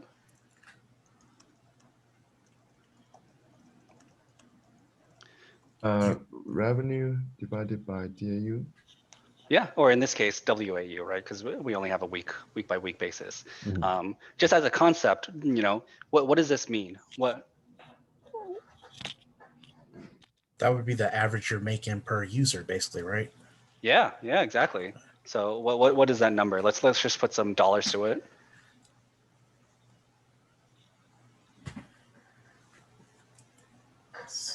That's by 50 cents. Yeah. So so that means every user is basically just giving you 50 cents, right? Everybody in your game is giving you 50 cents. That's what that means. Cool. Okay. I think you guys. Oh, that was only the first one, but I think you guys got it. We can pop over the next go over group? to the next one. All right. Yeah. Okay. Is there a way for them to message you if they get stuck on something? Yeah. They can shoot me messages in Discord. Okay. Yeah. Let me. Just message if you guys get stuck on anything, or we just go over it as a group. Yeah, pull them out in a couple Maybe minutes. that'll be it. Yeah. All right. Doing Good. Trucking along. We got CPI, RPPU, and ARPWOW so far. Nice. Okay, you guys are tracking along then. What's the CPI? I got it as $1.42. Actually, I don't even know. I just randomly made these numbers up. So basically, we spent $10,000 to get 7,000 users, right? You spent $10,000 to get. So 7,000 users is paid users, right? So that would be your cost per payer, which is a important metric. Still useful, yeah. Yeah. But that's your cost per payer. So what's your cost per install? Can we calculate that from these numbers? Oh yeah, I totally forgot to tell everybody. This is your game week 1. Like you launched and you got 100,000 users. Wow, for week 1. I actually forgot that. That's a good point. I forgot to say that. Amazing week 1. Yeah, right. It must be Blizzard or something. So that would be 10 cents per user then. Nice. Yeah, exactly. All right, 10,000. you guys got it. Let's move on to the next group. Okay. Good job, guys. Good job, guys. Thank you. All right, room 2. Yep. How much revenue? How you guys doing? Per transaction. Good. Cool. Anything you guys are Alright. stuck on? I think we're good right now. I had a question earlier about the phrasing because ARPWOW is supposed to be average revenue, right? Per weekly active user. Yep. Is that okay? And Exactly. then is gross revenue the average revenue? Because they're named differently, so I was confused. Is gross revenue the average? Gross revenue means the revenue that you get before everybody else takes a cut of it. Exactly. So net revenue would be, let's say you launch this on the Apple Store and Apple takes 30% cut. What would your net revenue be? It'd be 30% of 50K. Or no, it'd be 70% of 50K. Exactly. Yeah. Exactly. So that's all gross revenue means. Yeah. It has nothing to do with average or anything. It's just about what is your revenue before other people get their greedy little hands on it. Is that what you use for ARPWOW? It is. Yeah, exactly. Okay. It depends on you. In this exercise, it is a really good point. But it depends on you. And most companies just take gross to determine what ARPWOW is. That was the only question I had. So thank you. Cool. Awesome. Want to check out the last group then? Yeah, let's do it. Okay. And room 3, yes. Okay. X amount of repairs. But business-wise, obviously, it's better. Otherwise, they wouldn't have switched. Yo. Are you guys all done? Yep. Yeah, we're done. Nice. Okay, that's super fast. I wonder if everyone else is done actually now. Cool. Any questions or Also, anything? I guess house not, because you rules. guys finished. They're a bunch of smart people. Not on the exercise. No, we We're- have we're general partially questions that we want to ask you. So yeah. Yeah, I mean, you can ask now. Or I was should just we wait? Or Yeah, do we want to bring people back together first, David, for that? yeah. Yeah, Well, let's I do want to that. make sure everyone. I guess it doesn't matter if they finish or not. Yeah. Let's just bring everyone else. Okay. Everyone else out, then we could go through. They'll have another 60 seconds too, and then we can get through it. Cool. Okay, rooms are closing. See you back out there.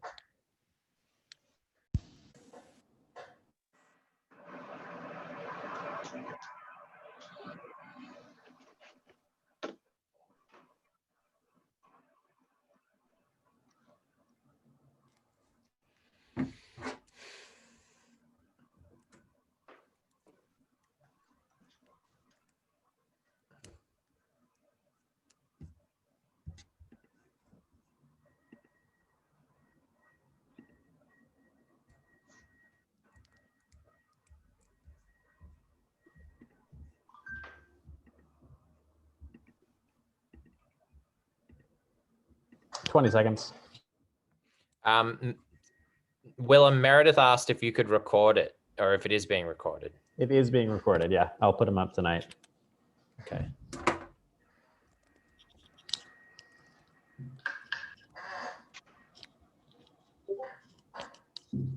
All right, here is everybody, David. Very cool. Okay. Did anybody not finish the questions? I'll take the silence as everybody finished the questions. Okay, awesome. So, let's just run through. I had a great question of like, what is this ARPWOW and CPI and stuff like that. So in this example, this is your game week 1. You just launched the first week and you got 100,000 users in the first week and your gross revenue was $50,000. There are 10,000 transactions, 7,000 paid users, blah, blah, blah. So what is your ARPWOW, right? ARPWOW is your average revenue per weekly active user. You had 100,000 users and you got a revenue of 50,000, which means that 50,000 divided by the number of users you had, 100,000, you got 50 cents per average user. Basically, in this week, everybody gave you, 2 quarters. And so that's ARPWOW, it's 50 cents. And if I get any of these wrong, just correct me because I actually haven't done this exercise myself. I just threw the numbers in. What is your ARPUPU, right? So ARPUPU is average revenue per paying user. So basically from there, all you care about is the base number is all you care about is the paid users, and you made $50,000 among 7,000 users. So Google says that is 50, 1, 2, 3 divided by 7, 1, 2, 3, $7.14. Yeah, is that what everybody got? Yep. Awesome, cool. So that means you had, here's a quick pop quiz, how many non-paying users did you have? You had 93,000 non-paying users. That means all those people were super cheapskates and they're like, I'm not gonna pay you anything, $0. But the 7,000 people that did pay, on average, they paid $7 to you. All right, cool. What is your CPI? What is your cost per install? So in this case, you spent $10,000 on marketing, right? Let's say it's a Facebook campaign. You spent $10,000 on a Facebook campaign and you managed to get 100,000 installs, right? In this case, 100,000 WAU is the same exact thing as 100 installs because we're only tracking 1 week. So what is that? That's $10,000 divided by 100,000 installs, which is 10 cents. You got 10 cents per CPI. That's a great number. What is your average transaction? So average transaction is you had $50,000 and you had 10,000 transactions. I don't need a calculator for that. That's $5, right? So that means your average price point is $5, which is, too clean. In a normal game, it's not going to be that clean, but that basically tells you most of these guys are literally everybody paid, the $5 price point, or half the people paid 100 and half the people paid whatever that number turns out. But you can kind of infer what your most popular price point is based off of average transaction. what is the max amount of repayers, the max amount of players that pay twice? So this one's a little bit trickier. So you had 7,000 paid users, but you had 10,000 transactions, right? That means some number of these people had to have paid twice. And so, that max number is just 10,000 transactions minus 7,000. So, if everybody paid once, then you would only have 7,000 transactions, right? But if we're looking for the max amount of repayers, then let's just pretend everybody else of the 7,000 people paid another time, it's a little bit algebra, but I'm pretty sure the number is like 3,000, right? That means the max number of people is 3,000. Now, the other end of it is it could have been 3,000 payers paid twice and 4,000 payers paid once. That would get you 10,000, right? Or it could have been 6,999 players paid once and one player paid 3,001 times, right? Those are the two extremes. Let me know if I lost anybody in that one, because I have to think through that in my head a little bit.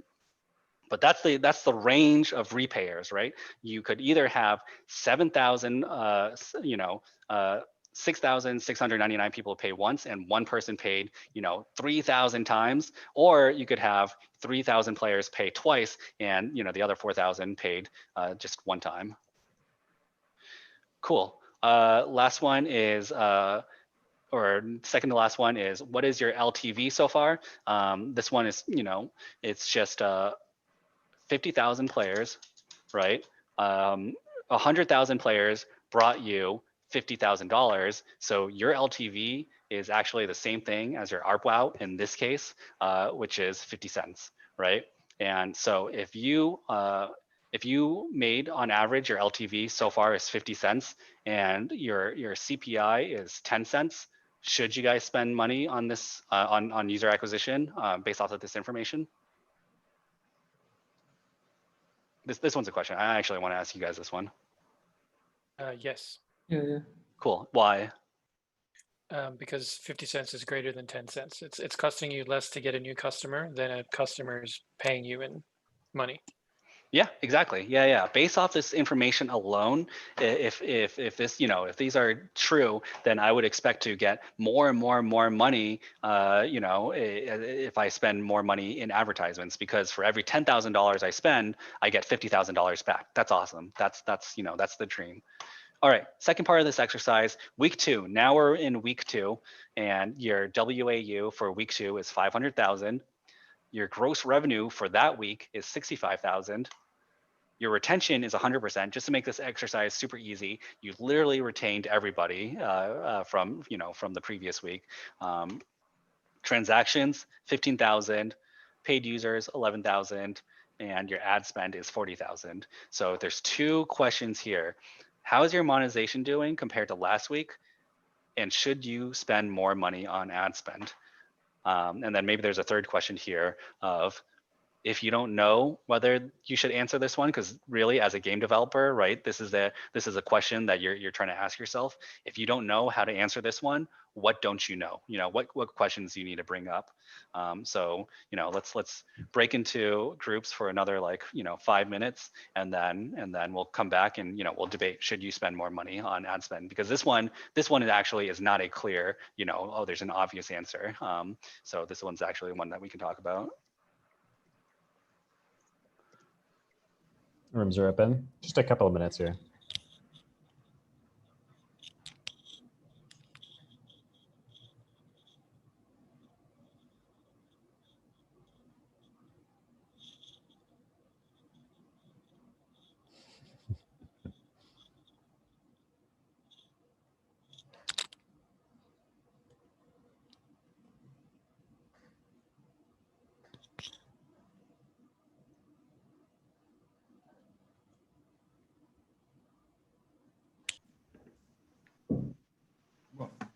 Oh, we're doing the same thing, but week 2.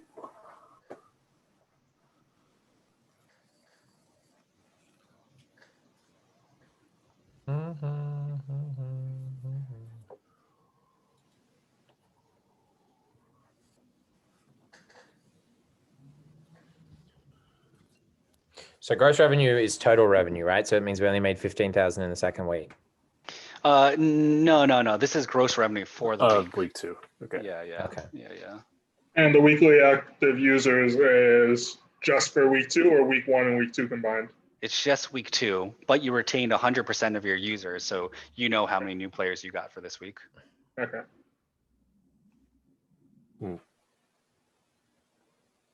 How is your monetization doing compared to last week? In terms of average revenue per weekly active user, it's gone down a ton. I think it's like 1 cent. What is it? I'm so bad at maths. What is the average revenue per weekly active user now? I mean, it's like, what is that, like 12, 13%, 13%. Or whatever, 13 cents. Changes are not. Oh, yeah, no, I agree with that. Yeah. So LTV, we would add week 1 revenue to week 2 revenue to get, I think that's what we need to do. So 115,000 divide by 500,000. Well, we had 100 in the first week. Yeah. Do we use any of the values from the first week? Or well, it's 100%. Wait, no, it's 100% retention, which means the 100,000 are already in that list. So we actually gained 400. Right. So we gained 400. So go ahead, David. Yep. No, you guys are on the right track, or you guys are understanding what I Right. poorly expressed. So we have total users 500,000 and total revenue so far, both weeks included, is 115,000. So I think that lifetime is 115,000 divided by 500,000, I think. That's what we did last time. Right. So Yeah. 115.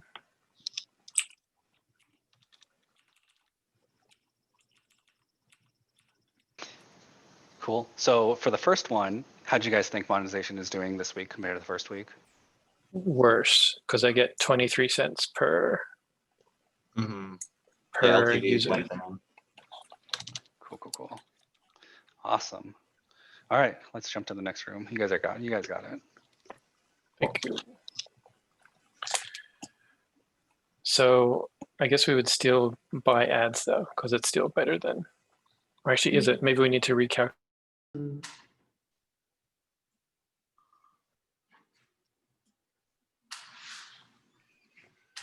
I see y'all dropped in. Hello. Guys, how are you guys doing? I think we finished kind of breaking up the numbers into the values you gave us. So ARPWOW, ARPCOO, yeah. How's monetization doing? It's worse. Nice. Yeah. We looked at the LTV so far, which we got is 13 cents compared to the CPI, which is 10 cents. So I mean, we're still making 3 cents, but it's not a huge profit margin like before. How'd you guys get 13 cents? Oh, did I do that wrong? LTV, to get that, I divided gross revenue by WoW. But that changed now, didn't it? Because we have a different number. Cool. So let's say LTV is the total amount of revenue that your average player has brought in, right? Mm-hmm. So so it might not be clear, but you made $65,000 in week 2 and you made $50,000 in week 1. Yes. And so the total amount of revenue is that number plus the other, yeah. Exactly, 115,000. And since you retained all of your players, you know that you have all of your week 1 players and you have week 2 players in there. So your total number of players is still 500,000. Mm-hmm. So that means your LTV is 115,000 divided by 500,000. That makes more sense, yeah. So you have a LTV of 23 cents right now. Yeah. So that's a bit further away than 13. Yep. Cool. And now the question is, would you spend more ad money?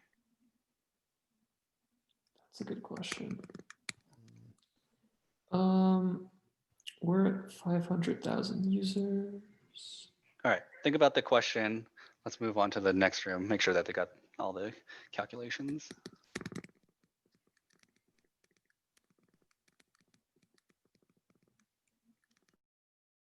What's up? Are you the only one in your room now? Gino. Yep. All right, man. How's monetization doing this week compared to last week? Well, since it's launch week, it slowed down the second week. You're down to 13 cents on your up down now. Nice. But for your average transaction, it's 433. So I mean, that's not too big of a drop off compared to what the other numbers are. Yeah. And you've gained 1,000 more repayers compared to the first week. And your art PPU is $5.10. So you're down $2 on that one, but Cool, which makes sense, right? Because you have more payers and you have more users, but you only made you only made $15,000 more than last week, but you have 500,000 users this week. So your monetization is bad. Now the $1 million question, or in this case the $40,000 question, should you spend more money on ad spend? How would you go about thinking about that? let me see. I think the first week was 10,000. This time it's 40,000. Yep. All right. So I probably wouldn't, but yeah. Why? Well, because your revenue right now is at 65,000, and you're pushing against the revenue if you spend more on ad spend than you're taking in. I would think, but cool. So here's one way of thinking about it. What's the goal number we're looking for, right? It's LTV is equal or greater to than average than your spend, right? You want to make more money off your players than it costs to attract them. Otherwise, you're just losing money. And so in this case, right, you made $65,000 this week. You made $50,000 last week, so that's $115 or 115K, right? And in total, you have 500,000 players in your game. So that means the lifetime value of your players right now is 23 cents. okay. And that was from that's the revenue divided by the active users, right? Or that's your total revenue divided by your current, your current players. Current users. So essentially, LTV is how much money does this player bring in before he leaves your game. And so right now we're saying, well, the average player is going to bring you 23 cents, and we don't really know how much more he'll bring in because we're only on week 2. But right now we're just saying it's 23 cents. And then now the other question is, how much should it cost to bring you 500,000 players? And that was the CPI. Yep. So you spent $40,000 this week, $10,000 last week. How much was the average player? How much did that cost you?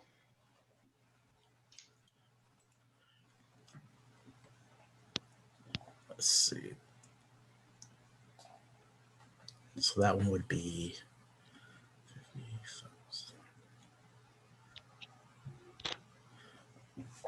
10 cents. Nice. Yeah. So according to that, does it make sense? If it costs you 10 cents to bring in someone, but they're making you 23 cents, would you continue spending? Okay. You can definitely afford to. Yeah, that's definitely one way of thinking about it. All right, that's still like a really good margin. Yeah, exactly. So that's one way of thinking about it. Here's the other way of thinking about it, which actually I'm going to bring. Let's bring it out to the whole group. Yes, I think that's definitely one way of thinking about it. Yeah. Gino, super kudos for doing this by yourself. Yeah. Well, it's cool. It's just the only thing I forgot was the CPI because it wasn't on either sheet. The question CPI was, so I was like, how did I figure that out again? You got it, man. You got it. All right, rooms are closing now. All right.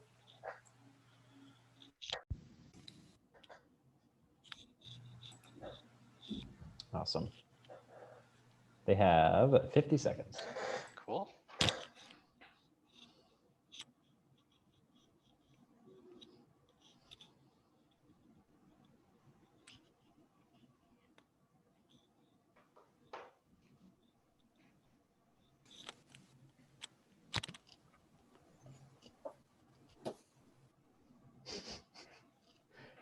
Kyle is a lump. as usual. You don't have to look at me. Maybe I should turn off my camera. Don't, because then we couldn't see the beautiful top 10% of your head. All right, looks like you've got everybody. All right, cool. Oops, I mean do that. I wish there was a marker tool in Zoom so I could like actually write things out. Is there not? No, I don't think there is. Anyways, all right, so I think the general consensus is everyone got the first one pretty easily, right? Your monetization did way worse in this one, and that's natural, right? Because as you get more players, it's just a general rule of thumb, as you get more players, the quality of those players will probably go down. It's going to dilute your average to be a little bit worse. And so in this case, you can think about it, it's pretty intuitive, right? The first day or the first week you had 100,000 players and they made you $50,000, and in the second week you got 5 times the amount of players, but you only got 1.30% more. You only got $65,000 this week. That means a bunch of people were just holding out this week. So your monetization was definitely worse. I'd love to hear, just a, yes or no from the different houses. What did you guys end up on? Would you guys spend more money on this, or would you not spend more money on ad spend? Or maybe is the answer. I think our house was thinking we would spend more, but maybe not quite as much, just because it seems like the trend is going downwards. We were pretty maybe. We really wanted to see a cohort analysis because we didn't know how much week spending was coming from week 1 people versus week 2 people.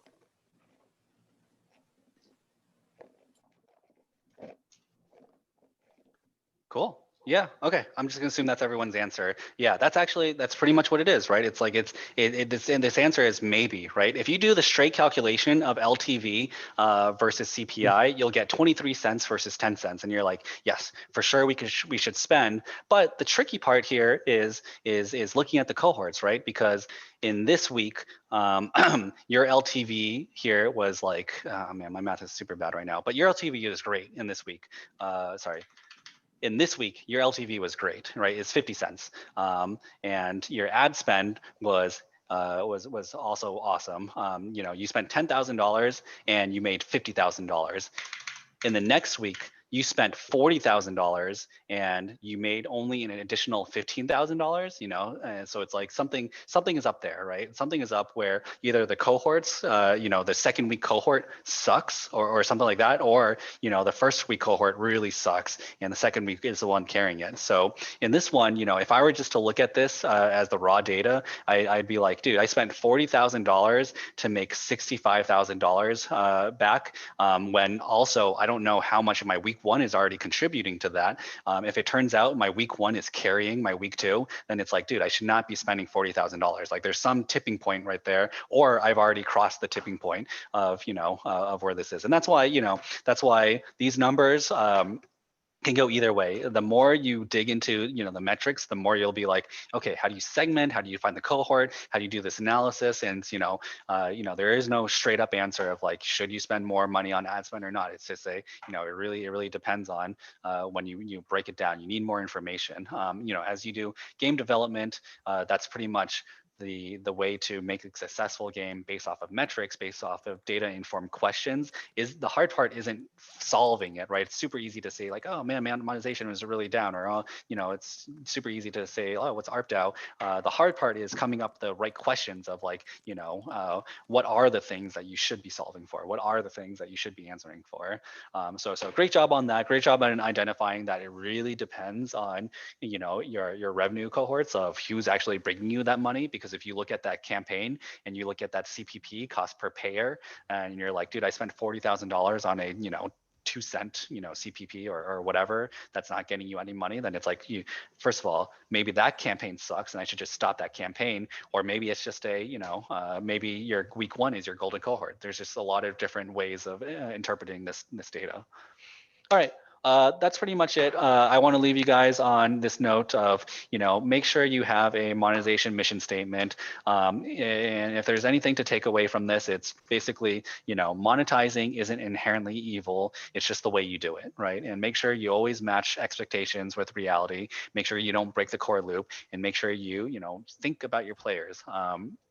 IAPs are the best way of monetizing, but maybe that's not right for your game. Maybe your game is the type that needs to be a one and done, and you build it, you ship it, and then you forget about it and you move on to the next thing. So, think about the business models, think about the friction points, think about what you want to do with that. And with that, we're way over time, but I'm here. So I'm available. If you guys have any questions, I'm happy to answer them right now. And before questions, let's just say thank you. Thank you, David, for giving your time, for giving even more of your time. Thanks for hanging out. That's awesome. Okay, yeah, questions from anybody? I had a question about ads. What do you think about interstitial ads versus rewarded ads? Because you didn't really mention rewarded ads. Yeah, it's all about, the cop-out answer is it's all about, your core loop and stuff like that. So if you think interstitial ads is gonna, mess with your engagement, mess with your retention, then it does not make sense. And the answer is, why not both, right? For sure, I think rewarded ads are great, but the downside of rewarded ads, and this is where you need to segment your users, is the whole concept of, if I can get something for free, then that devaluates, that anchors that, that currency to say, like, why would I ever pay $5 if I can just log in 50 days in a row to get the same amount of money, right? That ruins your monetization once you start offering something for free. And so the right way of approaching this is to segment your users. Once you identify your user base as, hey man, they played our game for 60 days and they haven't monetized, they're probably not going to monetize ever again. So you might as well make money off of them off rewarded ads. But if you offer rewarded ads in the beginning, maybe you just turned away a player who would have paid, but now they're going to wait 100 days to do that rewarded ad. And then when it comes to interstitials, you really just got to A/B test that, right? You have to know what your game's about. You have to know whether your players would deal with it. A lot of games have interstitials and they just stop because they're like, okay, that's done. If I have to wait 30 seconds before I do the next step, I'm not going to play this game. Or you could be like Words with Friends, where you make hundreds of thousands of dollars on rewarded, on interstitial ads, and because they're used to this type of thing. So it's a matter of implementation. When do you implement it? Maybe you don't do interstitials right away. Maybe you do. Like it all depends. I had a quick question. Yep. I follow a lot of games like Hearthstone and Destiny, where like the player base is always like freaking out about monetization, saying how bad it is and stuff like that. And then, there's sort of this question that I have, I'm sort of wondering about, like, how the developers decide whether, I mean, obviously they listen to that feedback, but whether to actually change the monetization based on that feedback. Like is there a gap there, or is there something that needs to be fixed there? Like, Riot is making the Runeterra game specifically because they say that it's better to do the monetization in a less harsh way than Hearthstone. So how do they decide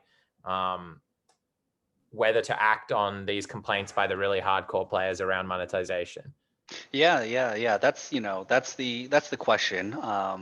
And there's no right answer, but what I'll say is, it depends on what your monetization mission statement is. It depends on what your game state is, and it depends on what the numbers are, right? Because at the end of the day, really, you can test these numbers out, right? You can go with a super aggressive, I don't know what Hearthstone's done, but let's say they've like, a legendary, let's change the legendary odds from 1 to 300 to 1 in 500, or let's not introduce any, like handicaps or forgiveness or anything in that. And then you can look at it. You can be like, are we losing retention retention? Are we losing engagement? That's what we did at Riot, right? When we do price increases, where first of all, we do a lot of user studies of like, oh, how would you, react if it was $5, if it was this, to kind of predict it. But at the end of the day, the thing that drives it is the numbers. If we see retention fall, if we see game hours fall, if we see, DAU fall, then we're like, was that worth the monetization increase? And then it also depends on what you're prioritizing. You as a game studio, is monetization the most important thing? What's the trade-off? Would you rather have 2 users, or would you rather have more users, or would you rather have more money? And it depends on the stage of development you're in, right? If you're a new company and you really need the money, then yeah, you're going to prioritize money over users. But if you're a game like, if you're a company like Blizzard or Riot, where you can't afford to, not make the most money, where you can afford because you already have $1 billion, then, you can be like, oh, I'm just going to do a less aggressive one. But even Riot, they look at the numbers. I literally worked on that team, and the numbers is what drives the decisions. And, we do have an overarching player focus first, but the numbers are, what drives it. And so, in the beginning days of Riot, we were so focused on player focus that we never thought about money. And we got really lucky that money just happened to fall in our laps no matter what we did. And then more and more and better games came out, and there was competition, right? Overwatch came out, and we were like, oh my God, for the first time in 10 years, PC cafes in Korea are no longer playing League of Legends as the #1 game. It's Overwatch now. And, and then PUBG came out, and then, Apex came out, and all these games come out and that slowly eat into it. And now the Riot culture actually has to think about money. That's why they've been more aggressive on their, their skin strategy with prestige and all this stuff, because they actually have to think about it. So, the answer is it depends on the state of your company. It depends on, what you guys prioritize. It depends on, just a lot of different factors. So yeah, sorry, I can't, I hope I, didn't give too much of a cop-out answer, but it's definitely situation based. Thank you. Yeah. Any other questions?